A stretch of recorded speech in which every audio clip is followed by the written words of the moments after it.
Yeah. TJ says he's viewing himself so far. So it looks like we might have one other person in here other than TJ.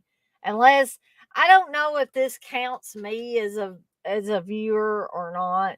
I'm still not sure how that works with StreamYard.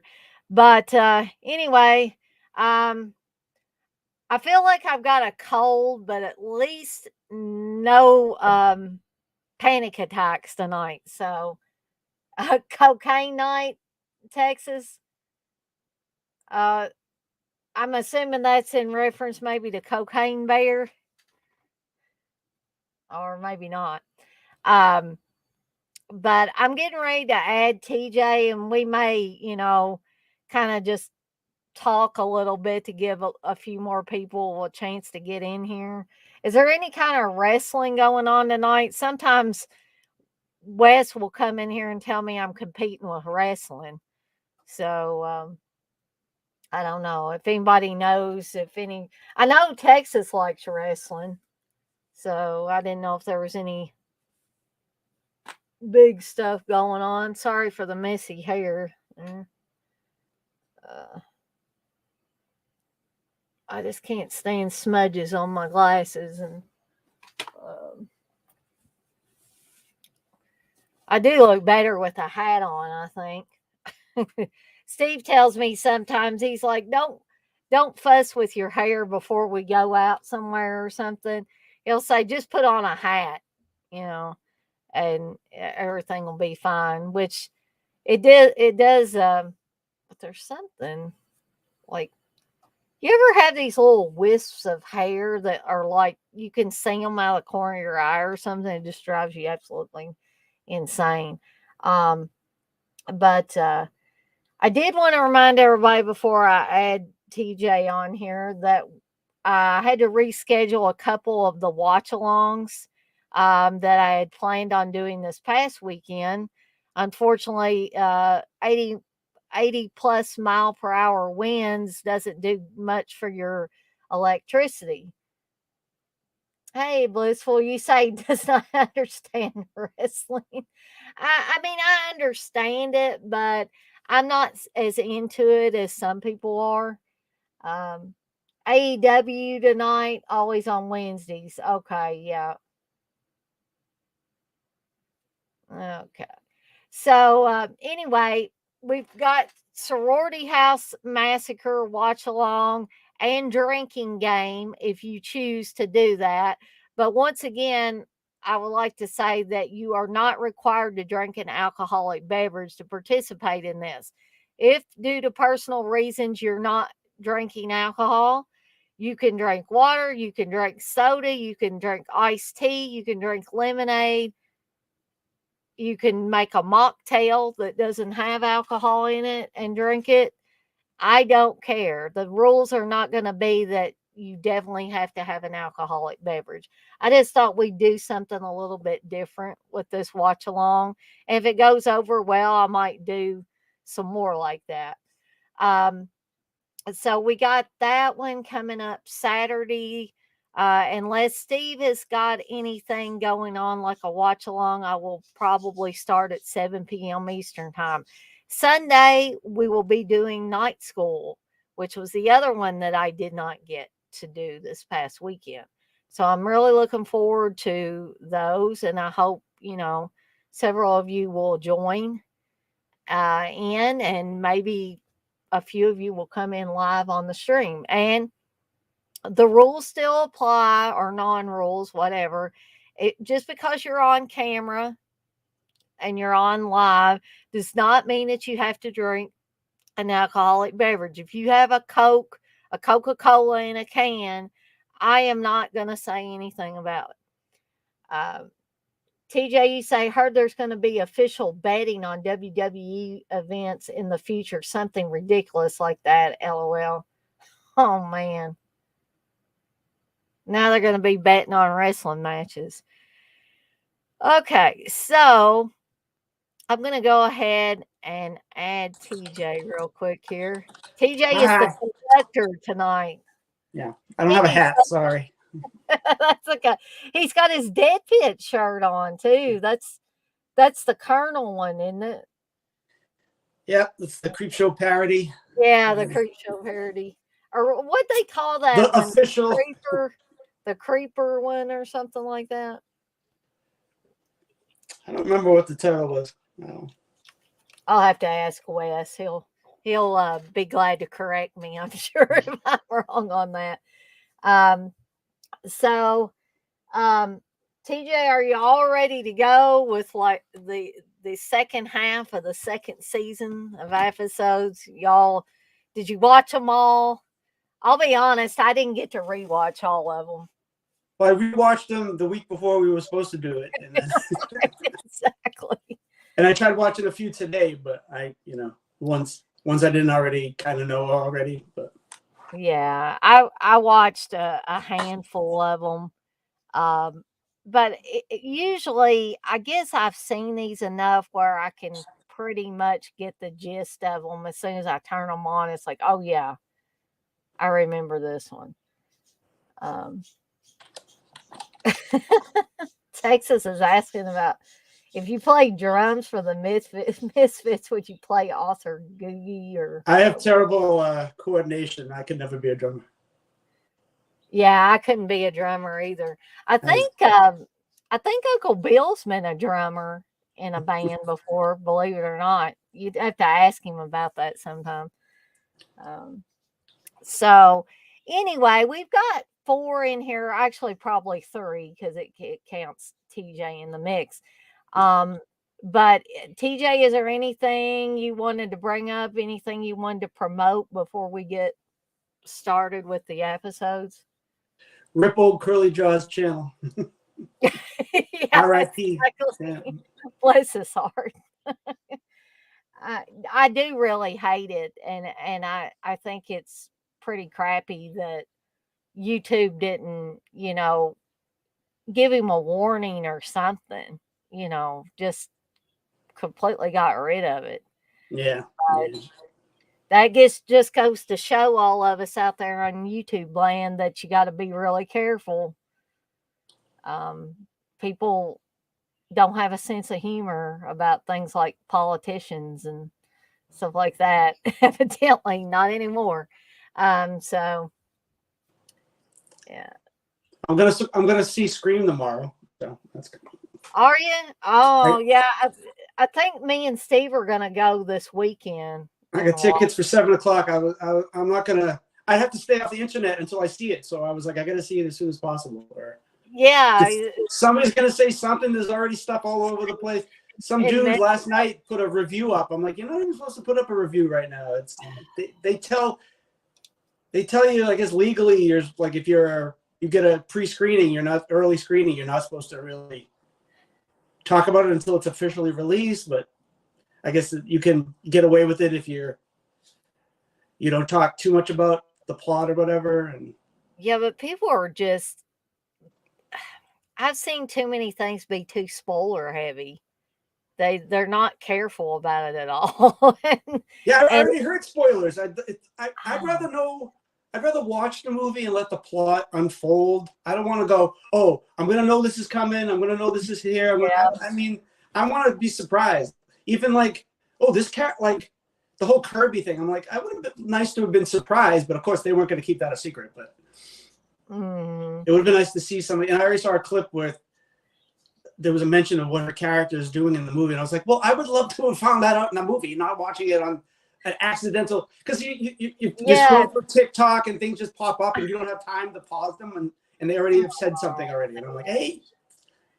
I guess maybe I've just been lucky and managed to miss any of it. Of course, with me working through the day, usually I'm not on social media really, checking much out after work, but I guess I've still been sort of lucky that I haven't caught anything yet anyway. So have you got your did you order your Scream like ghost face popcorn bucket or whatever? Evidently the word is you've got to order them. That I don't know if they're not going to be available at any movie theaters, But Steve said he had to order his, and then he's not going to get it till, I don't know, what did he say, April or May? I'm like, that just doesn't make any sense. Why wouldn't they want to have it in connection with the movie being released? He said there was also a ghost face like cup, like special. Yeah, I saw the cup. I saw that. He says it looks lame, so he didn't want to get it. Well, like I like Freight Rags, I understand because they they have to put in orders for their shirts, and like they can't get them too early. Like they'll release like the Joe Bob shirts the weekend Joe Bob has the shirt related to the episode, and then I get it. I don't get annoyed, but I'm like, I wish they would like. I would like to have it to wear on the day of it, but I understand why they can't. But like I want everything all at once. I refuse to. Well, I'd like to have the Christmas shirts because, like, definitely the last 2 years I paid whatever it is, I guess 50 maybe, so that I can get the special Christmas shirts, and the money goes to charity. So I figure, hopefully it's helping somebody out. And I can't afford that stuff they're auctioning off because it goes for ungodly amounts. So I just try to do my part and get me a shirt in the process. So, but Whistle says, remember, my brain is working half speed today. LOL. I think my brain works at half speed all the time, not just certain days. And like, quarter speed. It completely wants to shut down like in the afternoon, late in the afternoons and evenings. I think TJ's frozen. I hope I don't lose him. He just froze.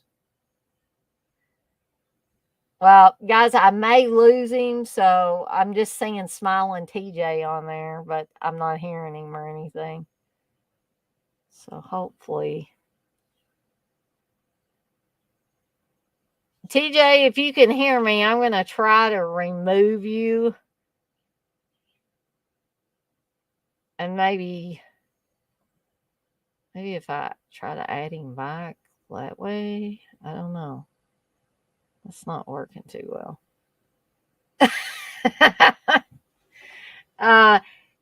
Hey TJ, do you need the link again? Oh no, there you are. You're on there twice. There. You just froze, and it was like, I see smiling TJ, but he's not talking or anything. So yeah. So I guess that's probably a sign that we need to go ahead and get started with these episodes before TJ goes away again. That was the dark side. It was the dark side. We were starting to scream already. So I believe, and feel free to correct me if I'm wrong, TJ, I believe we're starting with Comet Watch, right? Yes, we are. Okay. So I'm going to go ahead and again, because TJ's my co-host for these, I'm going to let him start talking about Comet Watch. Okay, this is one of the comedy episodes. It's about Engelbert Ames, who's a sort of dreamer, amateur astronomer. He has, he's married to the boss's daughter who just wants to go out and have parties and stuff, and he just wants to look at the comets. So Halley's Comet is making its appearance. It comes around every few hundred years or whatever. Years, I think they said. Yeah, and he's very excited about it, and she just wants to go out, and he's like, all right, I'm gonna do what I want, I guess. And he looks for the comet, and he gets more than just the comet. There seems to be people traveling on the comet, and this woman comes down off the comet and into the telescope. It seems it was her telescope because it was her house or something like that, and she had been looking at Halley's Comet and was swept up on the comet by Sir Edmund Halley, played by Fritz Weaver. Yep. And yeah, it's it's a cute little episode. You know, there's nothing there's nothing dark in it. No, nothing scary or gruesome or anything like that. It's a fantasy. Like I said, it's funny. It's got some good comedy in it, and there's not much of a twist. I mean, sort of.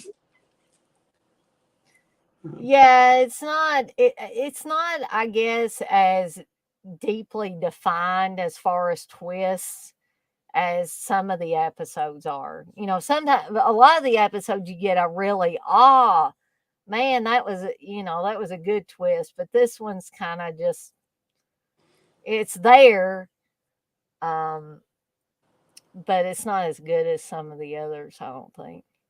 So the twist is basically he falls in love with the girl, which he's married, and this strange girl comes out of nowhere, and he's in love all of a sudden. I understand it's a short story, and we have to like get to the meat of it fast. Like, but I'm like, you just met her, and you want to. I know they set it up. Oh, the wife's annoying, and it's like the wife's not asking for much. She wants to be paid attention to and go out a few times a week. I mean, I don't see what the big deal is. I mean, it's not like it's one of those. She's not like one of those really like. I mean, she's annoying, but it's not one of those like really shrill, right, crazy wives. You know, it was the we're processor of the gods. That's the more like the wife you want to get away from. This woman isn't as bad. No, she's not great, but she's just not as bad. She's not the perfect wife, but she's not the worst wife either. So, and the lady that plays the wife is actually featured in Grandma's Last Wish. Yes, she is the wife. Yeah. Mm-hmm. And she's not quite as annoying on that episode as she is on this one, but that's not really what her character is on that. She's been in a lot of stuff. She's been in School of Rock, and she's been on a lot of TV, some TV shows. She's been in Nip Tuck and 6 Feet Under, and she was in Scrooge.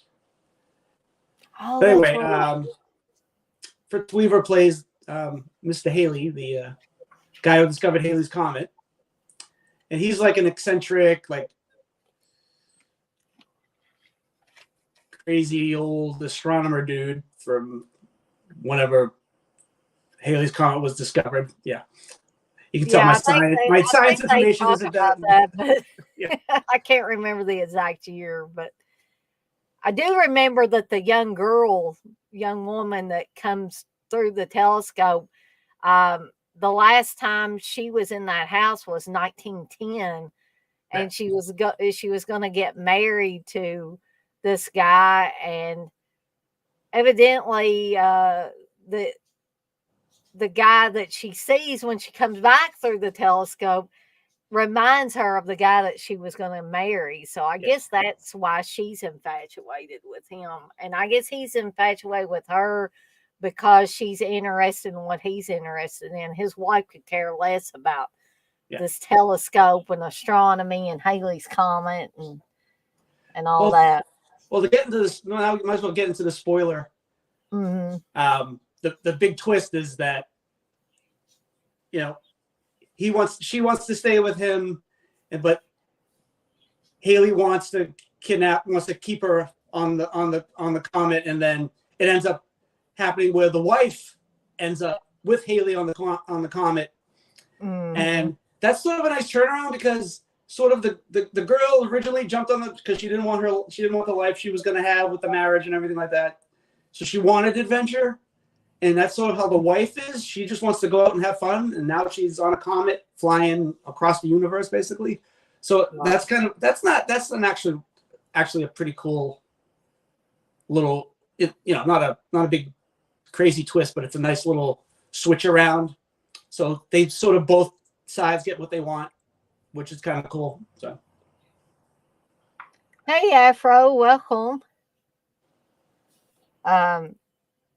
Yeah, I will say, I think TJ described the episode beautifully, so I don't think I need to retread over that.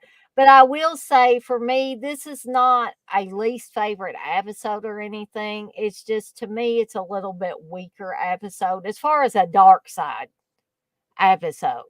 Yeah. I think, and that doesn't mean that it's not a worthy episode. And like TJ said, it's more lighthearted and kind of comedic, and not, not your typical. Like we said, it doesn't have anything gruesome. There's nothing dark really in it. But I think it's good that they throw those episodes in there, and they're all not just dum da dum, just Yeah. dark and dreary type of stuff. But I think I hear Brandon walking around. If he starts barking, of course, I'll have to go get him. But TJ, is there anything else you wanted to bring up about Comet Watch before we move on? Well, it was directed by Warner Shook, who yes, from he played Richard in Creepshow in the Father's Day, the brother, and he's in Knight Riders. He's Pippin in Knight Riders, and he's the zombie in Dawn of the Dead, where they're in the boiler room. He's the sort of the zombie that's shuffling around. Yeah. And he directed a couple of Darkside episodes, a couple of Monsters episodes. He didn't do a lot, but I think for this is like I said, it's kind of a simple episode, but it's kind of a cute little teleplay. Yeah, yeah, I would agree with that. But yeah, I gotta put this up here that Afro said. He said, this show is just heartwarming to me because it reminds me of my childhood. And I think I feel the same way. I think most people that grew up with it, that's how they feel. But he also says, and being scared from the opening music. Now, speaking of opening music being scary, I know we're not talking about Unsolved Mysteries, but does anybody remember that music from Unsolved Mysteries? How creepy that music was. I'm not going to try to recreate it here, but you could probably find it on YouTube or something if you put Unsolved Mysteries in. That music was always sort of creepy, and that show wasn't, sometimes it was about murders and kidnappings and different things, but then sometimes it was about people finding lost loves, or people that helped them out a long time ago and they didn't know what happened to them, and the show helped them reconnect. So it wasn't always dark stuff, but that music was always very dark. And I've heard several people say that music scared them growing up. And I heard of one person that was so scared of the music that they wouldn't even watch the show. Because you couldn't get past the first minute. It's like you can't get past the intro music. Avril says, oh yeah, and that creepy guy who hosted it. What was it? Robert Stack. Robert Stack, yeah. Yeah, I think he was the original guy. And Brandon's starting to bark, so I'm going to leave you guys to TJ. He can entertain you for a second while I go get Brandon before he wakes Steve up. So I'd like to sing you a song. No, I don't want to sing you a song. No, that's not going to happen. No, let's see. I lost the chat because I got 50 million things open here, so I can't see anything. Oh, there it is.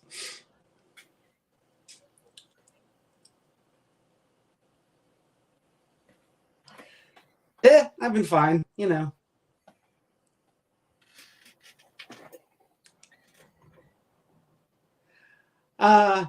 Oh, know what I watched last night? They have a True Lies TV show.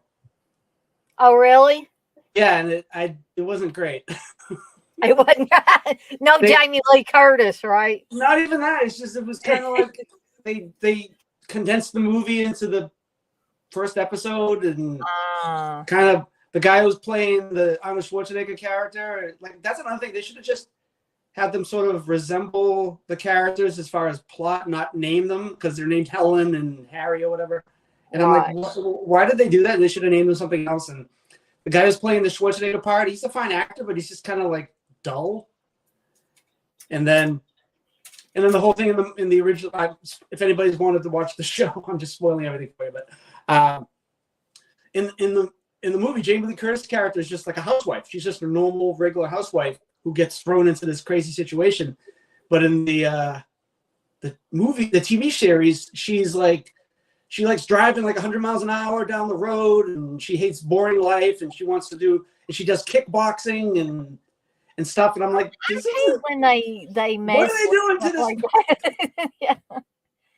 I think part of the appeal came from the fact that Jamie Lee Curtis's character was a housewife and gets thrown into this craziness and kind of has to adapt any way she can. I think that's where the genius comes with that. So if you take that stuff away, it kind of destroys it. Did you guys see that they're making a show out of Fatal Attraction? Yeah, it's on CBS.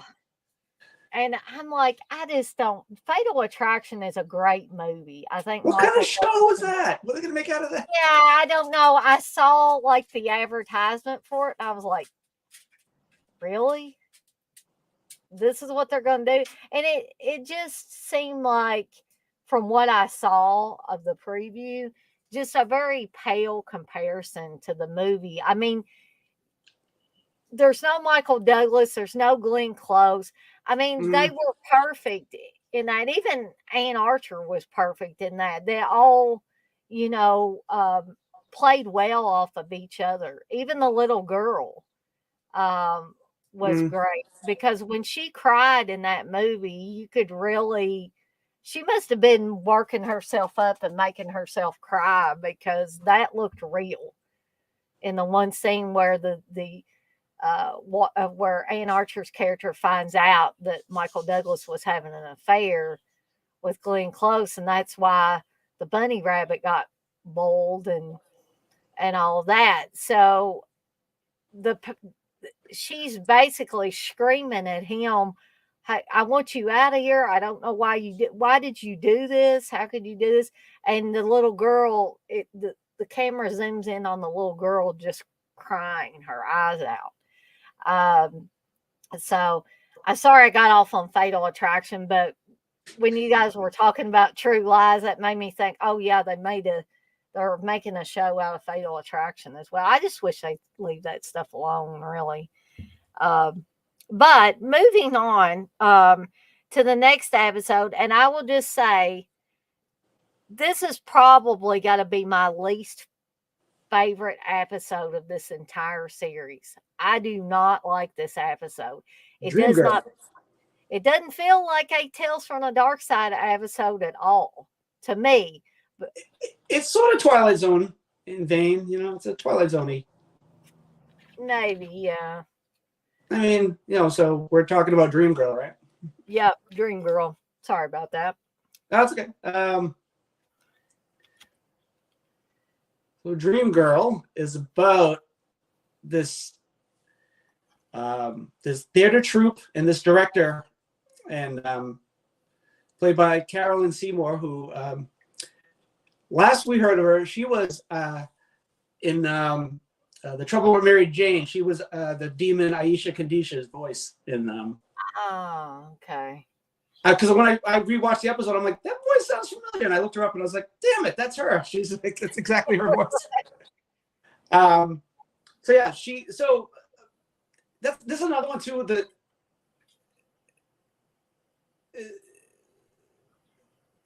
Well, actually, the twist isn't too bad. Anyway. So anyway,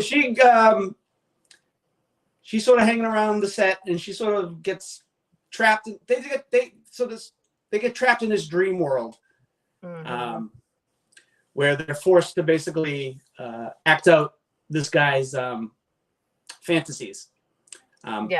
So she's a director, and in the dream, first she doesn't know what it is. She's trapped in this sort of like limbo, and she has to she's forced to say these words and act a certain way, and she doesn't understand why. So it starts off showing her and the other people who are trapped sort of acting out this sort of melodrama, and then they sort of have breaks where they have control over their bodies again. And so there's a break where she meets the other people and they tell her what's going on, and there's this janitor who's this sort of creepy janitor dude. Yeah, Otto's his name, isn't it? Yeah, played by Luke Kittel, who he's in. You remember Pee-wee's Big Adventure when Pee-wee brings all the people together from the neighborhood to find, he's like, I want to find my bike and everything. He's the weird guy with the mohawk. Oh, okay. Amazing Larry.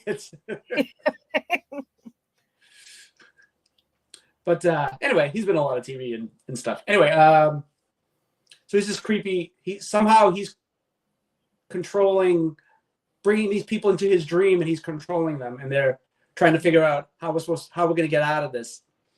One of the things, so that's basically the story. One of the things that bothers me about the narrative is sort of like, we sort of have the janitor, and like he's sort of daydreaming, and the director's like, why don't you start cleaning the floor? That's a mess, instead of just hanging around. And I'm like, yeah, why is he just kind of not doing his job, basically? Well, just sitting in like a chair looking at some kind of star, like a showbiz magazine or something. I'm like,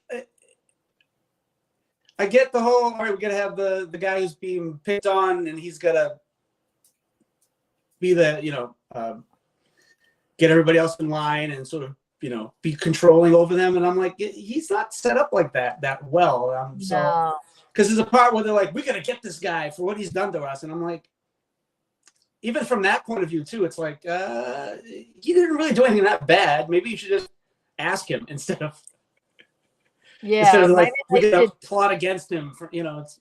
Yeah. They didn't really, he shouldn't have been sitting around on his butt, not doing anything. But she's a little harsh to him at the beginning. A little, but not as much as like that he would want revenge on them. Scraped on the bottom of her shoe, or something. Yeah. But that was later on she says some kind of bitchy things, so but I mean, she should have did that before. It should have led up to it instead of I don't know. But the big twist at the end is they sort of break his control over them, but then the guy who one of the other guys who's trapped, he's an electrician. For no reason that's really explained, he now has the same ability as the other guy, and he now has all of them in his dream. And because that's another part of the plot where the director woman, she's like, yeah, we're gonna turn the tables on him, and we're gonna force him into our dream. And I'm just like, how do we even know to do this? Just sheer will to make it happen is kind of like the plot. Like, and these are short stories. I've said this 100 times. It's like, you got to get things done fast. But I'm like, set it up a little bit better. But I gotta put this up here. Wes says, "Damn, TJ has a snazzy shirt on tonight. Dana won't wear Dead Pit shirts on stream. She must be ashamed of us." No, I'm not ashamed. I actually need to get some of my Dead Pit shirts out. I've got my Paul shirt on today that has my Jaws parody on it. It has a dachshund that's swimming, and then it has another dog under here being the shark. So that's just what I happen to have on right now. But I promise, Wes, I will try to remember to put on a Dead Pit shirt on one of the streams. Sorry about that. Definitely not ashamed of you guys. I probably don't have anything that I can add to it other than to reiterate that this is definitely a least favorite episode. Probably my least favorite in the entire series. Um, I mean, it's fine. Like it's a more Twilight Zone-y than anything. I think the execution could be better, and the script could be a little, for my taste. What do I know? I'm just some random guy on YouTube right now, so I mean, well, we're breaking all these episodes down for people, so yeah. Uh, so you got anything else you want to add about Dream Girl, TJ? You little No. tidbits. Well, Nope. that's another thing. Another thing too. Like the janitor, like okay, he's forcing them into the dreams, and he's got the director in this like short skirt that's like a maid outfit, sort of, but Exactly. like a German maid or German Mhm. wench type of thing going on. And she looks like she's spaced out on drugs all the Yeah. time. Like if you're gonna dress the women like maybe because it was still maybe television in the 80s, they didn't want to do them too skimpy, but I'm like, he should have, if he's gonna do that, he's gonna dress them skimpier, I would think. Like the electrician guy at one point's in overalls with no shirt on. I'm like, he's dressed sexier than the girls are at that point. And that's kind of weird because you would think that this auto guy would want to see the women be the very German auto. I can't remember what the accent was supposed to be, but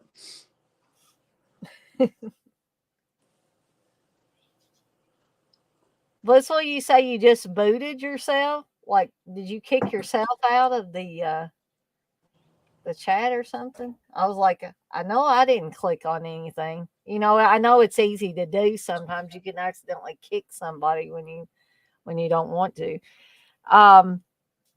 So I guess we'll move on to the next episode, which I like this one. This is typical Tales from the Darkside stuff here. Yeah, we're finally dark with this episode. This is a very dark episode. This one is dark. A new lease on life. So take it away, TJ. Yes. New lease on life. I was going to say something I forgot. Oh, well. So it's about Archie Fenton, who moves into a new building. It's very cheap rent, and it's a nice. I guess it's a nice apartment in downtown, whatever they're in downtown, whatever. And he meets a lot of crazy neighbors. We have Madame Anglar, who's very. She's one of those. She's like the crazy neighbor lady that you see in most movies. Yeah, or kooky landlady and kooky, eccentric, crazy, like kind of like what's her face in Troll, who's the one from Lost in Space. Oh yeah. Drew Lockhart, kind of like But I think worse. I think no, she's more like Troll 2. She's more like the crazy lady in Troll 2. That's definitely what. But she's got a cool ass tattoo though. Well, we're gonna get to that. Yeah, we're gonna get to some tattoos here in a second. Oh, she's played by Marie Windsor, who's in Catwoman of the Moon. If anybody's seen that movie, I have not. It sounds familiar though. She did a lot of 60s, 50s, 60s movies. She did like The Day Mars Invaded Earth, and all those. She was one of those sexy 60s, 50s ladies that they had in all these crazy cheap sci-fi movies. She did a lot of TV. Anyway, she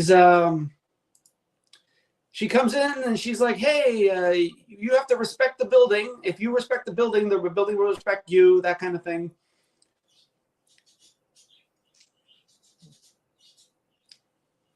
And then he meets another neighbor, Helen, who's sort of very, she's not goth, but she's very...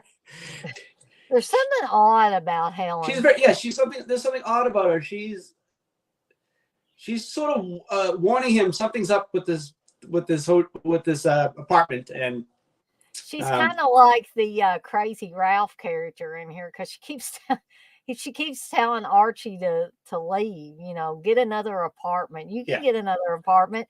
When he gets a promotion, she says, now you got enough money, you can go get another apartment. And she's Crazy Ralph from Friday the 13th. That's what she is. Crazy Helen. And and it's just got, like I said, there's some quirky characters. There's two like maintenance guys, or are they maintenance guys? Yeah, you have to wonder. They're sort of like the two. Like they're very creepy. They're goofy, but they're not like overly comedic. Mm. I mean, they're like they're not like Laurel and Hardy or whatever, but they seem like hitmen in disguise or something. Yeah, one's very Italian acting. And so and he starts. Mr. Fenton starts hearing weird noises, and there's a call. There's like a call box or something on his. So it's sort of it's an automated apartment. It's sort of futuristic apartment, where there's this panel that basically controls everything in the house. Yeah. So if you rub the panel, it kind of sighs and the lights come on, and you can get sake out of the sink instead of water. It's very weird and surreal, and it's definitely, you're right in the middle of the dark side in this episode. Yeah, I mean that's the basic idea of it. And this part is kind of funny, but when Archie first moves into the apartment and the maintenance man / hitman are bringing his stuff in, one guy just throws the microwave on the floor and breaks it. And he's like, that was my mother's microwave. She left it to me in her will. And he tells Madame Angler that he thinks that management ought to pay for his broken microwave. And she's just like, well, I hardly think we need to do that when you're only paying $200 a month for rent. Yeah. And they also talk about, that microwaves are bad. And this was in the early days of microwaves when they were huge and stuff. Yeah. And I remember my dad being scared of microwaves when they first came out and people started getting them, because my dad's mom had a very large microwave, and people were scared, or some people were scared of, getting cancer from them. And, I'm not going to say that maybe in those early days they could have had enough juice in them to cause cancer. I'm not going to say they didn't. Yeah. But they do bring that up in this episode that, radiation gets in the walls and it can't get back out, and it causes cancer and all that stuff. Now, I wouldn't go that far with it, but I think what they were doing was they're always talking about protecting the building, or if you take care of the building will take care of you. Well, Madame Angler tells him some rules, like you can't you can't put nails in the wall, use Scotch tape, and she gives him. You have to tape your pictures up. Yeah, she said tape things to the wall, and there's the microwave thing, and you have to get rid of your compostable trash in the trash compactor. And you have to. She's emphasizing every time you have to offer. But bottles and things like that, you have to take down to the basement. But if it's organic waste, only organic. That's right, organic. That's what she said, right? Yeah, you have to put it in the disposal. She keeps saying, and he thinks she's just batshit crazy. He's not going to listen. She keeps telling him, "You're not providing, Mr. Fenton." Yeah, and he says, well, I eat out a lot. And he sees that she's got these big, platters of food. And he's like, why do you make so much food? And she said, well, my husband passed away and I just couldn't get used to not cooking a lot of food. So she invites Archie over to her apartment, and she's got this big old bird, turkey or chicken or something, and she says, "I have mashed potatoes and sweet potatoes," and she's got all this food, and then what's left, she wants him to take and put in the disposal, and of course he Mhm. doesn't do it. He doesn't do anything that they tell him to do.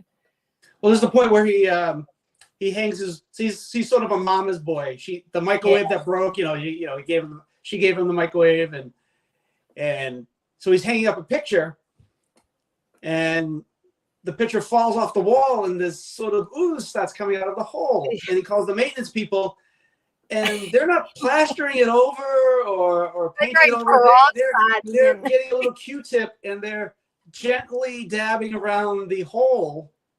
Yeah, just like a wound, and that's what they call it. They Well, say it's a wound, and he thinks they're crazy. He thinks all these people are crazy. so Um, the big spoiler yep. is the twist is the building is not a building exactly. It's alive. It's a creature basically that they're worshiping by living there, and that's why they have to provide food. And there's all these rules. And Helen was not. Miss Madam Fenton, Madam Anglo says something about she ate bean sprouts and hardly organic, good enough, organic garbage for the. Yeah, like brown rice and Yeah, stuff. yeah. So she ends up they feed her to the. He hears screaming from her room one night, and it's the two guys who have kidnapped her and threw her into the trash thing, where they show him what's going on, and he sees the monster, and he gets all pissed off, and he goes to his apartment, and he gets bottles and cans and just a bunch of trash. He starts breaking them up, and he's like, "I'm going to show this. I'm gonna provide, all right." And I'm gonna, and he throws it into the compactor, and it kills the creature. And they sort of they're all sort of mourning the loss of the monster. But another twist is that there's another monster just waiting to take over for the old monster, and they have to, and they decide, all right, we're gonna, since you're never gonna, you just destroyed the apartment building more or less, we're gonna have to make an example of you, and they feed him to the new creature. Yeah, and there's a great shot of like a tentacle coming out and wrapping around Archie's neck.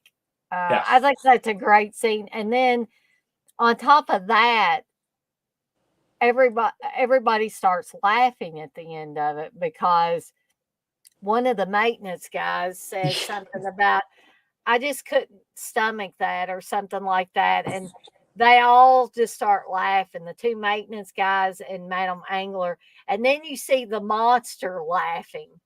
So that's the big zinger is Yeah. you see the monster laughing. That was a little comedic touch, I think, at the end of the episode. Yeah. Because like I said, those guys are sort of goofy, so it makes sense for them to sort of do a little joke at the end. Yeah. You expect to hear some kind of clown music or something when these guys show up sometimes. Yeah, it's a very sitcom-y. They're a sitcom compared to Weird. It's sort of like a David Lynch-esque sitcom. Mm-hmm. Yeah, very much black comedy in there. Mm-hmm. But I did like the touch too, where before they let the new monster get Archie, Madame Angler like shows him on his arm. He's got that dragon tattoo on his arm, and she says, "Miss Tanner," she's talking about Helen, never Yeah. belonged. But you do. And he's like, how did that get there? I don't know how that got there. And, but it was like he was meant to live in that building, but he refused to conform. Yeah. And so he became part of the building essentially because they fed him to the monster. That's a big motif in the episode, like a dragon. So I'm assuming the apartment building is maybe related to a dragon in some kind of way. Yeah. Uh, Blissful says about microwave. She said, "My mom wouldn't let anyone stand by hours. It was like waiting for a bomb to blow." You know, my mom used to be that way about the old pressure cookers. And she would tell me and my brother growing up, she'd be like, "Don't get around your granny's pressure cooker because those things have been known to blow up if they for some reason malfunction and can't let the steam out. Yeah, they will explode." So she always told. I was terrified of pressure cookers for a long time because of that. But now we got Instapots that kind of work like a pressure cooker, but they're a lot simpler. So, yeah. but One thing that annoys me about microwaves, I hate microwaves in movies and stories like this because I hate the countdown. Like in Gremlins, the Gremlins should have, if it was going to explode, wouldn't it explode before it reached zero? And just in movies in general, whenever a microwave is used like that, it's yeah, like that's Urban Legend was like that too. The poor little doggy that gets microwaved. Yeah, it's just like that's not how it works. I'm sorry. Like that was the exact time it took to make something explode. Really, who knows that off the top of their head? It reaches zero. That's explosion time. Yeah. If that was the case, all our food we put in there would explode. I would say at some of it does. You know. If you're not careful, I've had like I went to heat up some roast, just some chuck roast one time, and I heated it a little too long, and I heard a big old splat, and I looked, and it just literally it exploded all over the microwave, and I had to clean that up. My mom was not happy at me when I did that because she was like, "Well, you made the mess. You're gonna have to clean it up." So I guess we'll move on to the next episode, which is Printer's Devil. I like this episode. I will say this one was dark too. Yes, this is the ending to this one. Yeah, this was directed by John Harrison from the once composer, now director, writer, whatever else he does. Printer's Devil is about this frustrated writer who's just not selling his work, and he's getting annoyed, and he's got a girlfriend just supporting him, and he's got his crazy agent. Oh, the age. You ever watch F is for Family? Have you ever seen that sitcom? I know of it, but I've never watched it. The guy's boss is this big fat guy who's always eating, and there's a guy in this episode that reminds me of that guy. He's basically a heart attack waiting to happen. Yeah. Unfortunately, he should have that life bomb from that other episode. He probably needs it. Exactly. Yeah, I mean, so basically he's got to sacrifice animals to. It's like his manager tells him, "Yeah, we're gonna do some sacrifices," and the manager has this crazy. I love the secretary, who's this weird, this weird punk. And she sometimes looks like she ought to be in a leather bar. Like she has a different outfit every time you see her, and they get progressively crazier and very biker punk rock goth type of character. So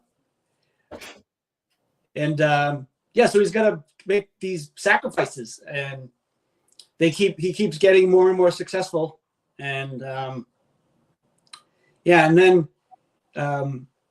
they want him to do a really big sacrifice at the end, and that's a spoiler if I go any further, but Yeah. You want to talk about what you like about the episode? Um, I like this one because it it wasn't totally dark, but I think it was a little bit darker than A New Lease on Life. So Mm, you went from a half dark, half kind of comedic to pretty much an almost all dark episode. And it's one of those that steadily gets darker as it goes on. At first you're thinking, oh, this is haha, this is funny. But then you start, getting animal sacrifice in there. yeah. And that crazy secretary with all the different outfits keeps bringing animals over to his apartment. Yeah. And and like TJ says, if I tell you the twist, then I will be giving away the spoiler, and I kind of want to give you guys a warning before that. And TJ, do you want to talk about the big twist, the big stinger? Yeah, so he's gonna make a really big sacrifice, and it's human, and it's his girlfriend. And I love the setup there at the end because He has a nice dinner set out for her, wine, and yeah, and he's kind of caressing her neck and stuff, and she's yeah, letting her head back.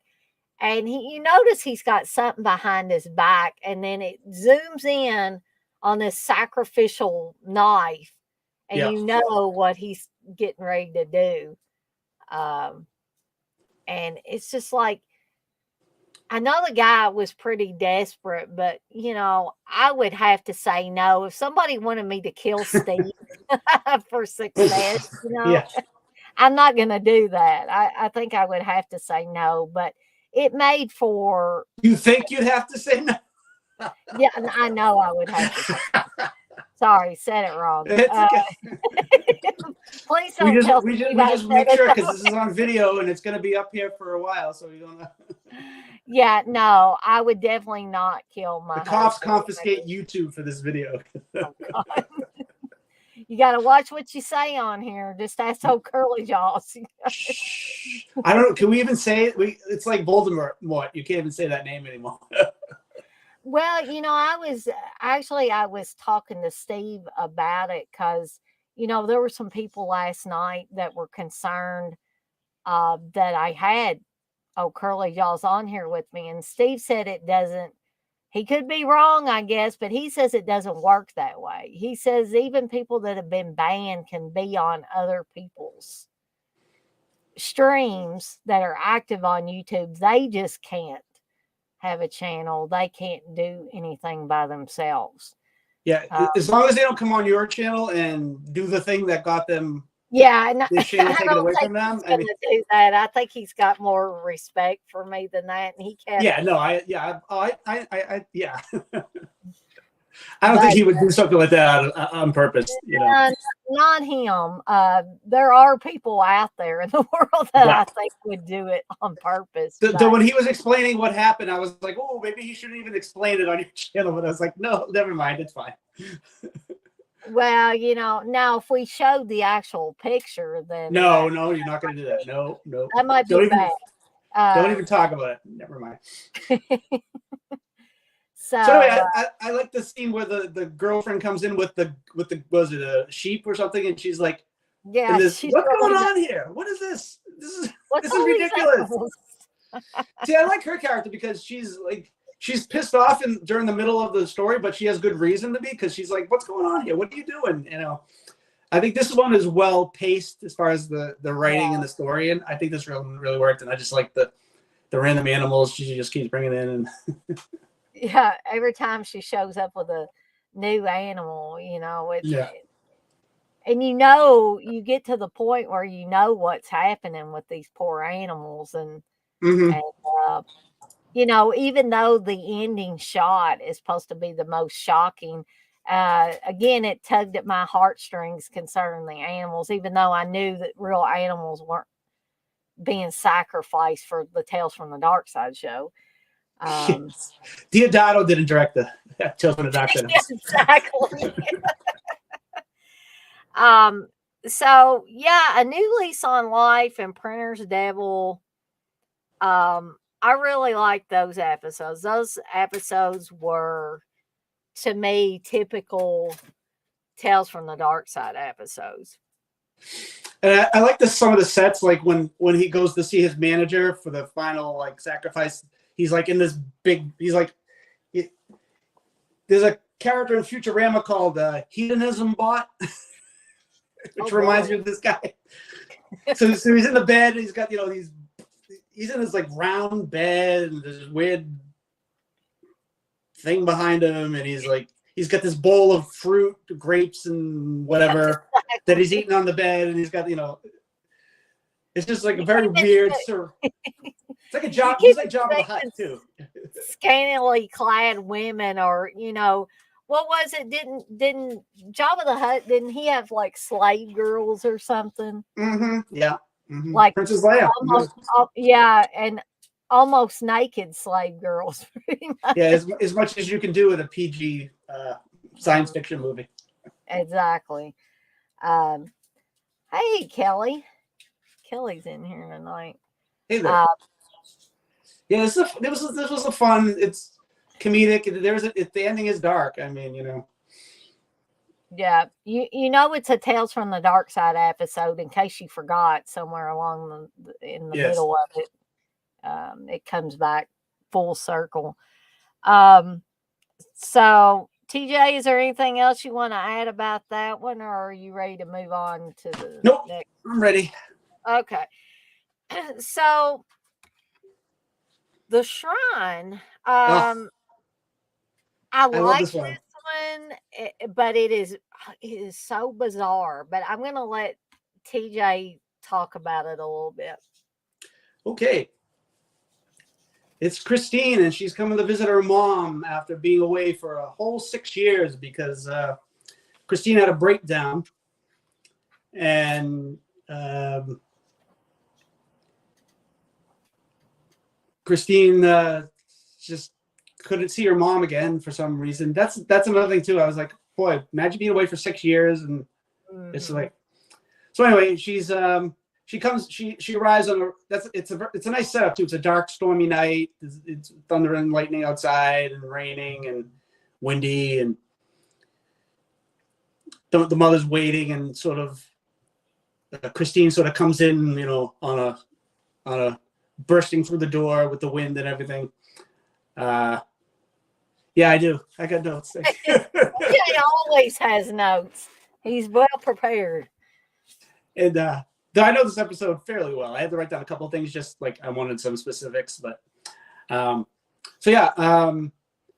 when she arrives, she sort of hears some noises like a child, but she doesn't really know. She doesn't really concentrate on that. She's just sort of visiting her mother, and the mother's like, "Oh, it's been 6 years. How you doing?" And she's, Yeah, she doesn't even act like, if I had been gone for 6 years and hadn't seen my mother and I came back, my mom would be like, "Oh my gosh," and her mother just kind of looks the other way, so to speak. Doesn't really even act like her daughter has returned after 6 years.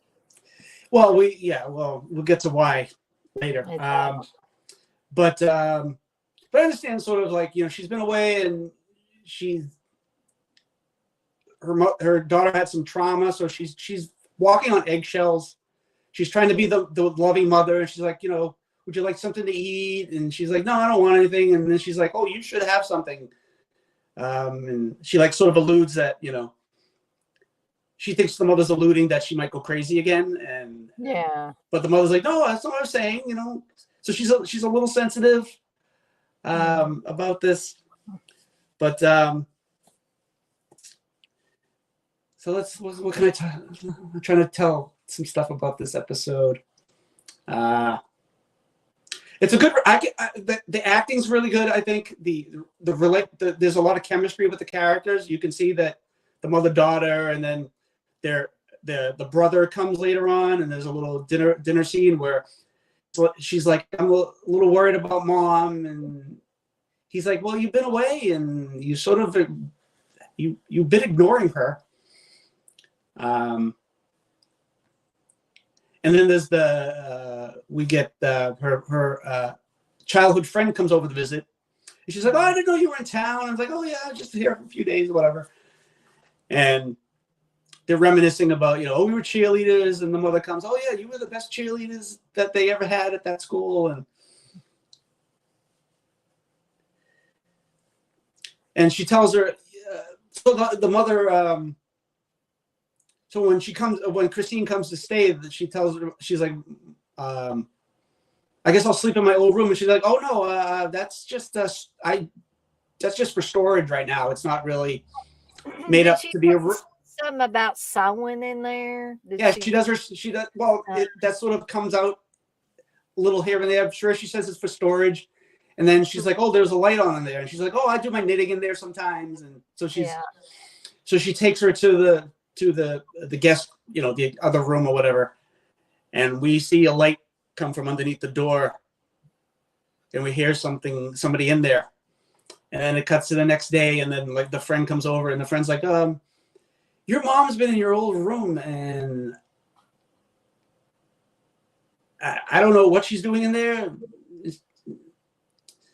And later on, Christine goes into the room and she sees that the room looks exactly basically like it did when she left, when she was a little girl. Like her ribbon, her trophies and winning ribbons are all over the walls, and her cheerleader photos of when she was a little girl and various pictures and books. And sort of reminded me of like movies like for instance, I rewatched Stand By Me recently, and how they had Denny's room, Gordy's brother Denny, who got killed while he was in the Army in a Jeep accident.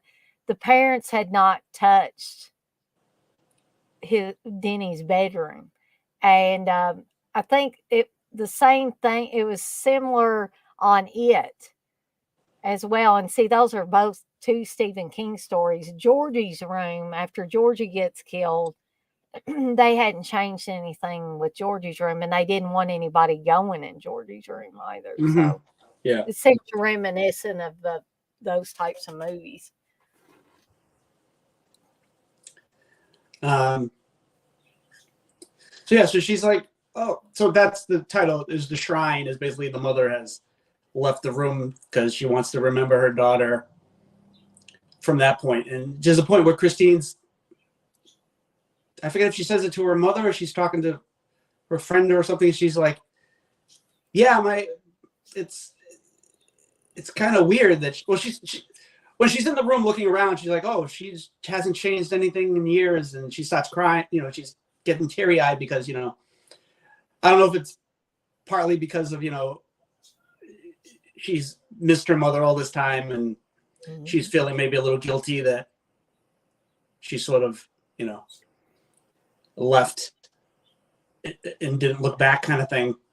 Because obviously they didn't have any communication in the 6 years, because the mother's like, yeah, it's been 6 years. You haven't been,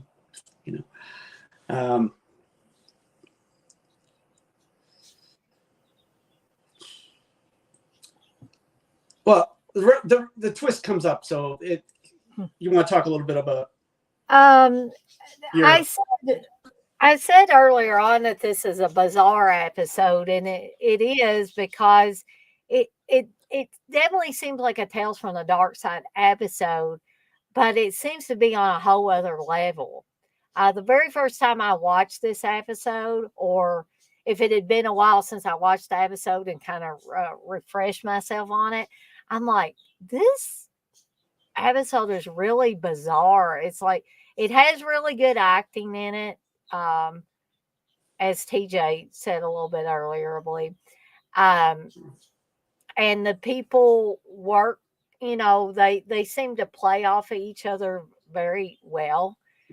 But it just seems like there's some kind of weird, bizarre, quite dark undercurrent to this whole entire episode. Yeah. And I don't want to give away too much. I'm going to let TJ reveal the spoiler, the stinger to this whole episode. Yep. So Christine finds a little girl in her room who looks very much like a young Christine, which you think she would have put that together, but she's in denial right now. Right. So the twist is the mother has basically somehow recreated her daughter.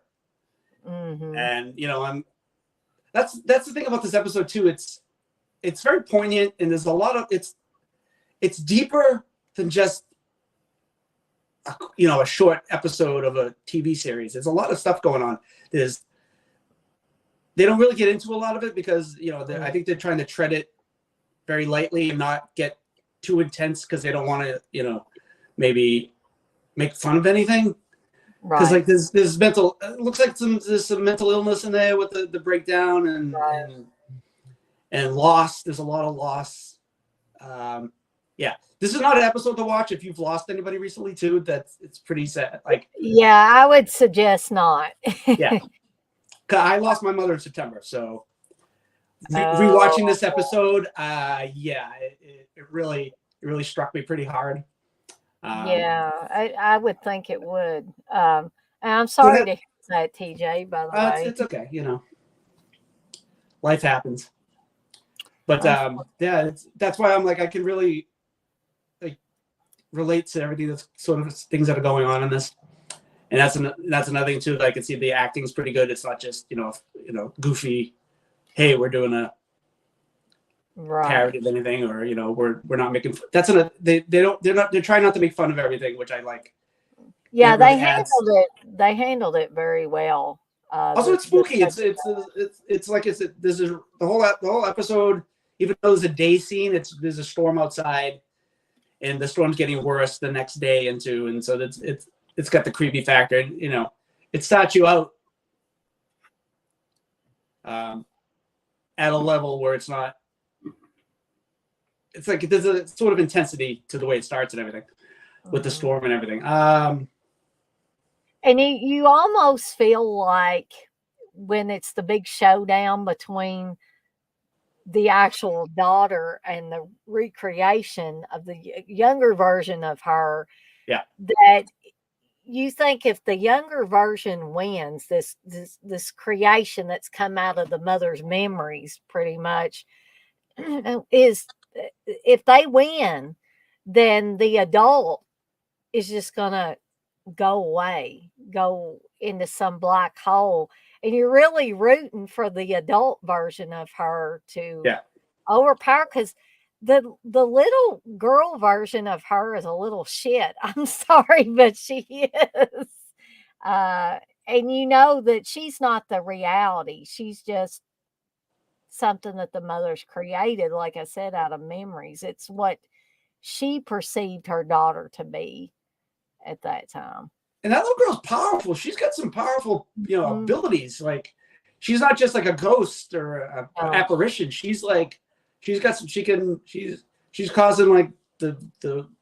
There's an early scene where Christine's in the room and just this wind comes out of nowhere, and that's sort of like showing you there's something going on, and not just a lonely old woman in the house. There's something nefarious going on, and so it's showing you. And then later on, the little girl can disappear, but she's also like solid, like you can touch her and stuff like that. But then she doesn't let anybody touch her who doesn't want to be touched. And there's a scene there where they're in Christine's room, and Christine's like, she's real, because there's this earlier scene where she's like, I forget what she says. She's like telling the mother, it's like, I went through a lot and you're sort of not. It's like she wasn't there for her. She's sort of like, she says she's upset that I had a breakdown. Like she doesn't want me, and it's sort of like she doesn't want me anymore because I have a breakdown. But it's also, you left too, so you're both at fault in this situation. But a lot of stuff is touched on, like they don't really get into it because it's more about the what's going on with the little girl and everything. I think the mother thinks that the actual version of her daughter, the adult version, is flawed in some way. And yeah, she says that she thinks that because I had a breakdown that I'm Mhm. now damaged because I'm not that perfect. She says when she's trying to fight for her mother with this little girl, she's like, I'm not ribbons, I'm not trophies, I'm not Exactly. I'm not this, I'm not inanimate objects, I'm not frivolous pieces of paper. I'm a human. She said I'm a human being, and Mhm. she's And it basically goes trying to fight for it goes herself. it kind of goes back to I've heard a lot of people say usually it's actors and actresses. Like I've been listening to the Audible book of Will Wheaton's new book, Still Just a Geek. I don't know if anybody has checked that out at all, but he basically says that his parents didn't care anything about him when he was a young actor, when he was in things like Stand By Me, and even when he was on the Star Trek show and stuff like that, they used him as a meal ticket. Um, and they tried to live through him because they didn't get, to be famous or something. So, although this episode wasn't exactly like that, it's like her mother wanted her to be perfect, and in reality there are no perfect children and there's no perfect adults. But sometimes parents want to be able to pretend that their kids are perfect, or they want to try to force them to be perfect. And I think that plays on a lot of fears on both sides. This episode plays on fears from both sides, the parents' fears Yeah. and the kids' fears as well. But I'm sorry, I didn't mean to interrupt you there, No, that's TJ. okay. This is what we're here to do. Yeah. There's definitely a level of that in this episode, but I think, like I said, I think they're both at fault. I don't think she was. I think she realized her daughter wasn't perfect, but I also think the daughter sort of stepped away because maybe that's what she thought that's all her mother cared about was the type of her being she's like, I'm not, when she's yelling later at the ghost, she's basically I'm not Miss Popular, and I'm not what are you going to be, Miss Popular, Miss Perfect, Miss Everything? Yeah. And that's more her not directing it towards mother. She's trying to save her mother from this entity. So she's telling the entity, and I think also she's looking inward because this little girl is her. So Right. part of it is she's telling herself too that I'm not. She's also trying to, because she's like, oh, my mother just thought I was, Miss Perfect, and that's all I was to her. But she's trying to rationalize herself to herself also. So she's trying to not. She's not just saying my mother thought this. Maybe I sort of thought this myself. I'm getting too deep with this story, but I think we're all, I see in the chat. I mean, this is going to a deeper level, which is fine. I like the discussions that we have about yeah, some of these episodes. It really means that these episodes, it's not necessarily a bad thing that they hit a nerve sometimes, yeah. because that's the most powerful episodes, is ones that will hit a nerve. But I do agree with TJ. If you've lost somebody recently, might not be a good idea to watch this particular episode, because it's really going to hit you hard Yeah. at some points and times in the episode. Just a little warning there. So basically, there's a confrontation with Christine and Chrissy, who's little Christine. Oh, the little girl who plays Christine. She's in the movie Ticks. She did look familiar, that little She's girl like did. not the main girl, but she's like the girl that's sort of hanging around with the what's his face. She's sort of the nerdy girl. with the dark hair. That's who she is, and she's in that. And it also Christine's played by Lorna Luft, who's Liza Minnelli's sister, Judy Garland's daughter. She's been in such movies as Grease 2.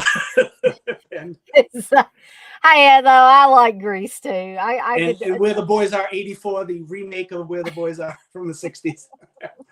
And she's really good in this. Like, she didn't do a lot of acting. Like, she mostly did singing and stage and stuff like that, but she's really good in this. And the mother's really good too, played by Colleen Gray, who she was in a bunch of like 50s and 60s movies. She was in movies like The Leech Woman, and there's a 1950s movie called The Vampire, which she was in. She's another one of those. She's been around for a long. She was around for a long time. She was like one of those pretty women who, did a lot of movies, and then she grew up and basically played somebody's mom or like the weird neighbor or whatever. She's nowhere near like the woman in the last episode, the other episode with the but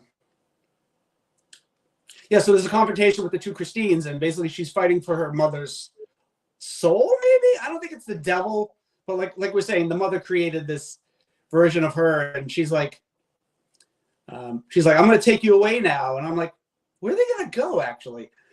But she's basically gonna take them. Go ahead. Well, I was just gonna say, what plane of existence are they gonna go to? Yeah, that's another thing. Are they gonna go to another dimension or whatever, wherever this little girl's spirit, this apparition came from? Maybe it's an alternate universe or something. Maybe. The time travel it could be anything. I mean, you could really get into this episode.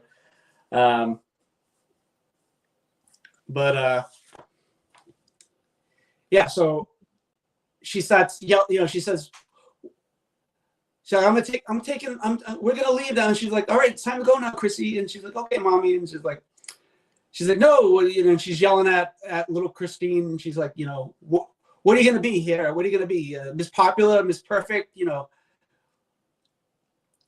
And the little girl sort of uses her whatever power she has, and she sort of has this wind going after Christine, sort of like using it to hold her back, not hurt her necessarily, but to keep her away while the little girl goes off with the mother.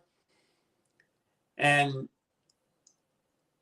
Christine just like, she has enough of it. And she's like, it's like there's this wind and stuff, but it sort of quiets down so you can just hear Christine. And she's like, I need you, Mom, I need you. And the mom's like sort of in between, and she sort of starts hearing her, and she's like, I need you. And, you can't leave. And she sort of fights the wind, and they sort of slowly get together, and they hold hands, and then the little girl screams, and then she lets out this huge scream, and then knocks them both down, and she sort of just disappears. She screams so much she just disappears. I guess it's sort of like she realized that, or the bond is broken between the two of them, and now that the mother and daughter are sort of reconciled in a weird mystical way or whatever, and the girl disappears, and everything sort of calms down, and the mother's not moving, and Christine's like crying, and she's like, don't go, Mom. Don't go. Right. And then there's a beat, and then she slowly opens her eyes, and she looks at her, and she says, I'm here. And she's like, okay. And then they embrace, and then that's the end of the episode. Yeah. I said it was bizarre, but it's very powerful too. One of the most powerful episodes of Tales from the Darkside, and I'm not kidding at all about this. Very well written story for 21 minutes. The characters, like I said, are well written. They're detailed. They're rich. They seem real. Don't seem wooden or anything like that. I mean, you could almost believe that the daughter and the mother were real, like mother and daughter. Um, but yeah, I like this episode. Um, but it again, it is very powerful. Be very careful about what time in your life that you watch this episode, Yeah. especially if you've never seen it, because it's gonna really, it really packs a punch. This episode does, and it's one that probably would stick with you for a little while. Whereas some of the others, you say, "Oh yeah, that was cute," or "That was gruesome," or and then you kind of forget about it. This episode, you're not going to forget about that quickly. Um, but I did want to bring up what Afro said up here. He says, "How would you rank Tales from the Dark Side versus Tales from the Crypt?"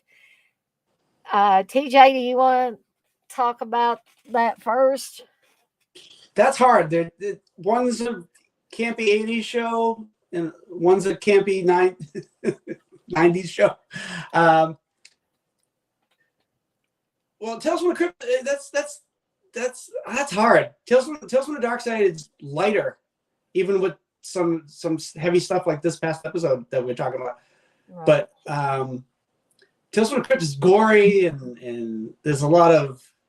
And it was on HBO. It was not gore, nudity. Yeah, exactly. Some intense stuff going on too. I mean, human sacrifice in the other episode we were talking about, it's nothing compared to stuff that happens in Tales from the Crypt. So it depends. I can't.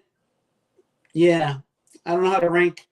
I mean, how do you rank two shows? I mean, it's like. I mean, I loved Tales from the Crypt. I loved it when it came out, and like TJ said, it's gory. You've got nudity in it. You've got sex in it. You've got all of the stuff from rated R movies. You've got in episodes of Tales from the Crypt. So if you're in the mood for that kind of rated R entertainment, then yeah, definitely you could go with that. But I just keep going back to that nostalgia factor all the time. So even though I love Tales from the Crypt a lot, and I enjoyed it when I was really excited when that show first came out, but the nostalgia factor will always pull me back to Tales from the Dark Side and that time period when I was really young and watching Tales from the Dark Side with my family. And, like I said before, I can pinpoint down to what I was eating at the time of certain episodes. I knew who was visiting me, just like I talked about A Case of the Stubborns. That episode is ingrained in my memory forever because my cousin Heather was visiting for the week. We sat down, we watched that. Me and her and my mom and dad, maybe my brother. I can't really remember. He may have been too young for even that at that point in time, but he may have been in bed that time. So it was definitely me and Heather and my mom and dad. But I remember us having popcorn and lemonade. So it must have been when we saw that episode, it might have not been first run, but it might have been summertime. If we were drinking lemonade and having popcorn, I would almost be willing to bet it was summertime. Mm-hmm. And that's generally when Heather would visit me or I would go visit her. But it's weird how things like that get so ingrained in your memory that you can remember every little detail about what was going on around you, what you were eating, who was actually watching the episode with you. And I can't do the same thing with Tales from the Crypt. I can remember episodes, but I can't remember down to what I was eating when I was watching some of these episodes. I might have been eating pizza some of the time. who knows? I do know that I watched several Tales from the Crypt episodes with my aunt, but the details are a little bit more fuzzy than they were with the Tales from the Dark Side episode. So there's my take on it. So let me see if. So Afro does say he puts Darkside a little above Crypt, but he loves them both, and Yes. I'm kind of in that camp. I think. Um, let's see.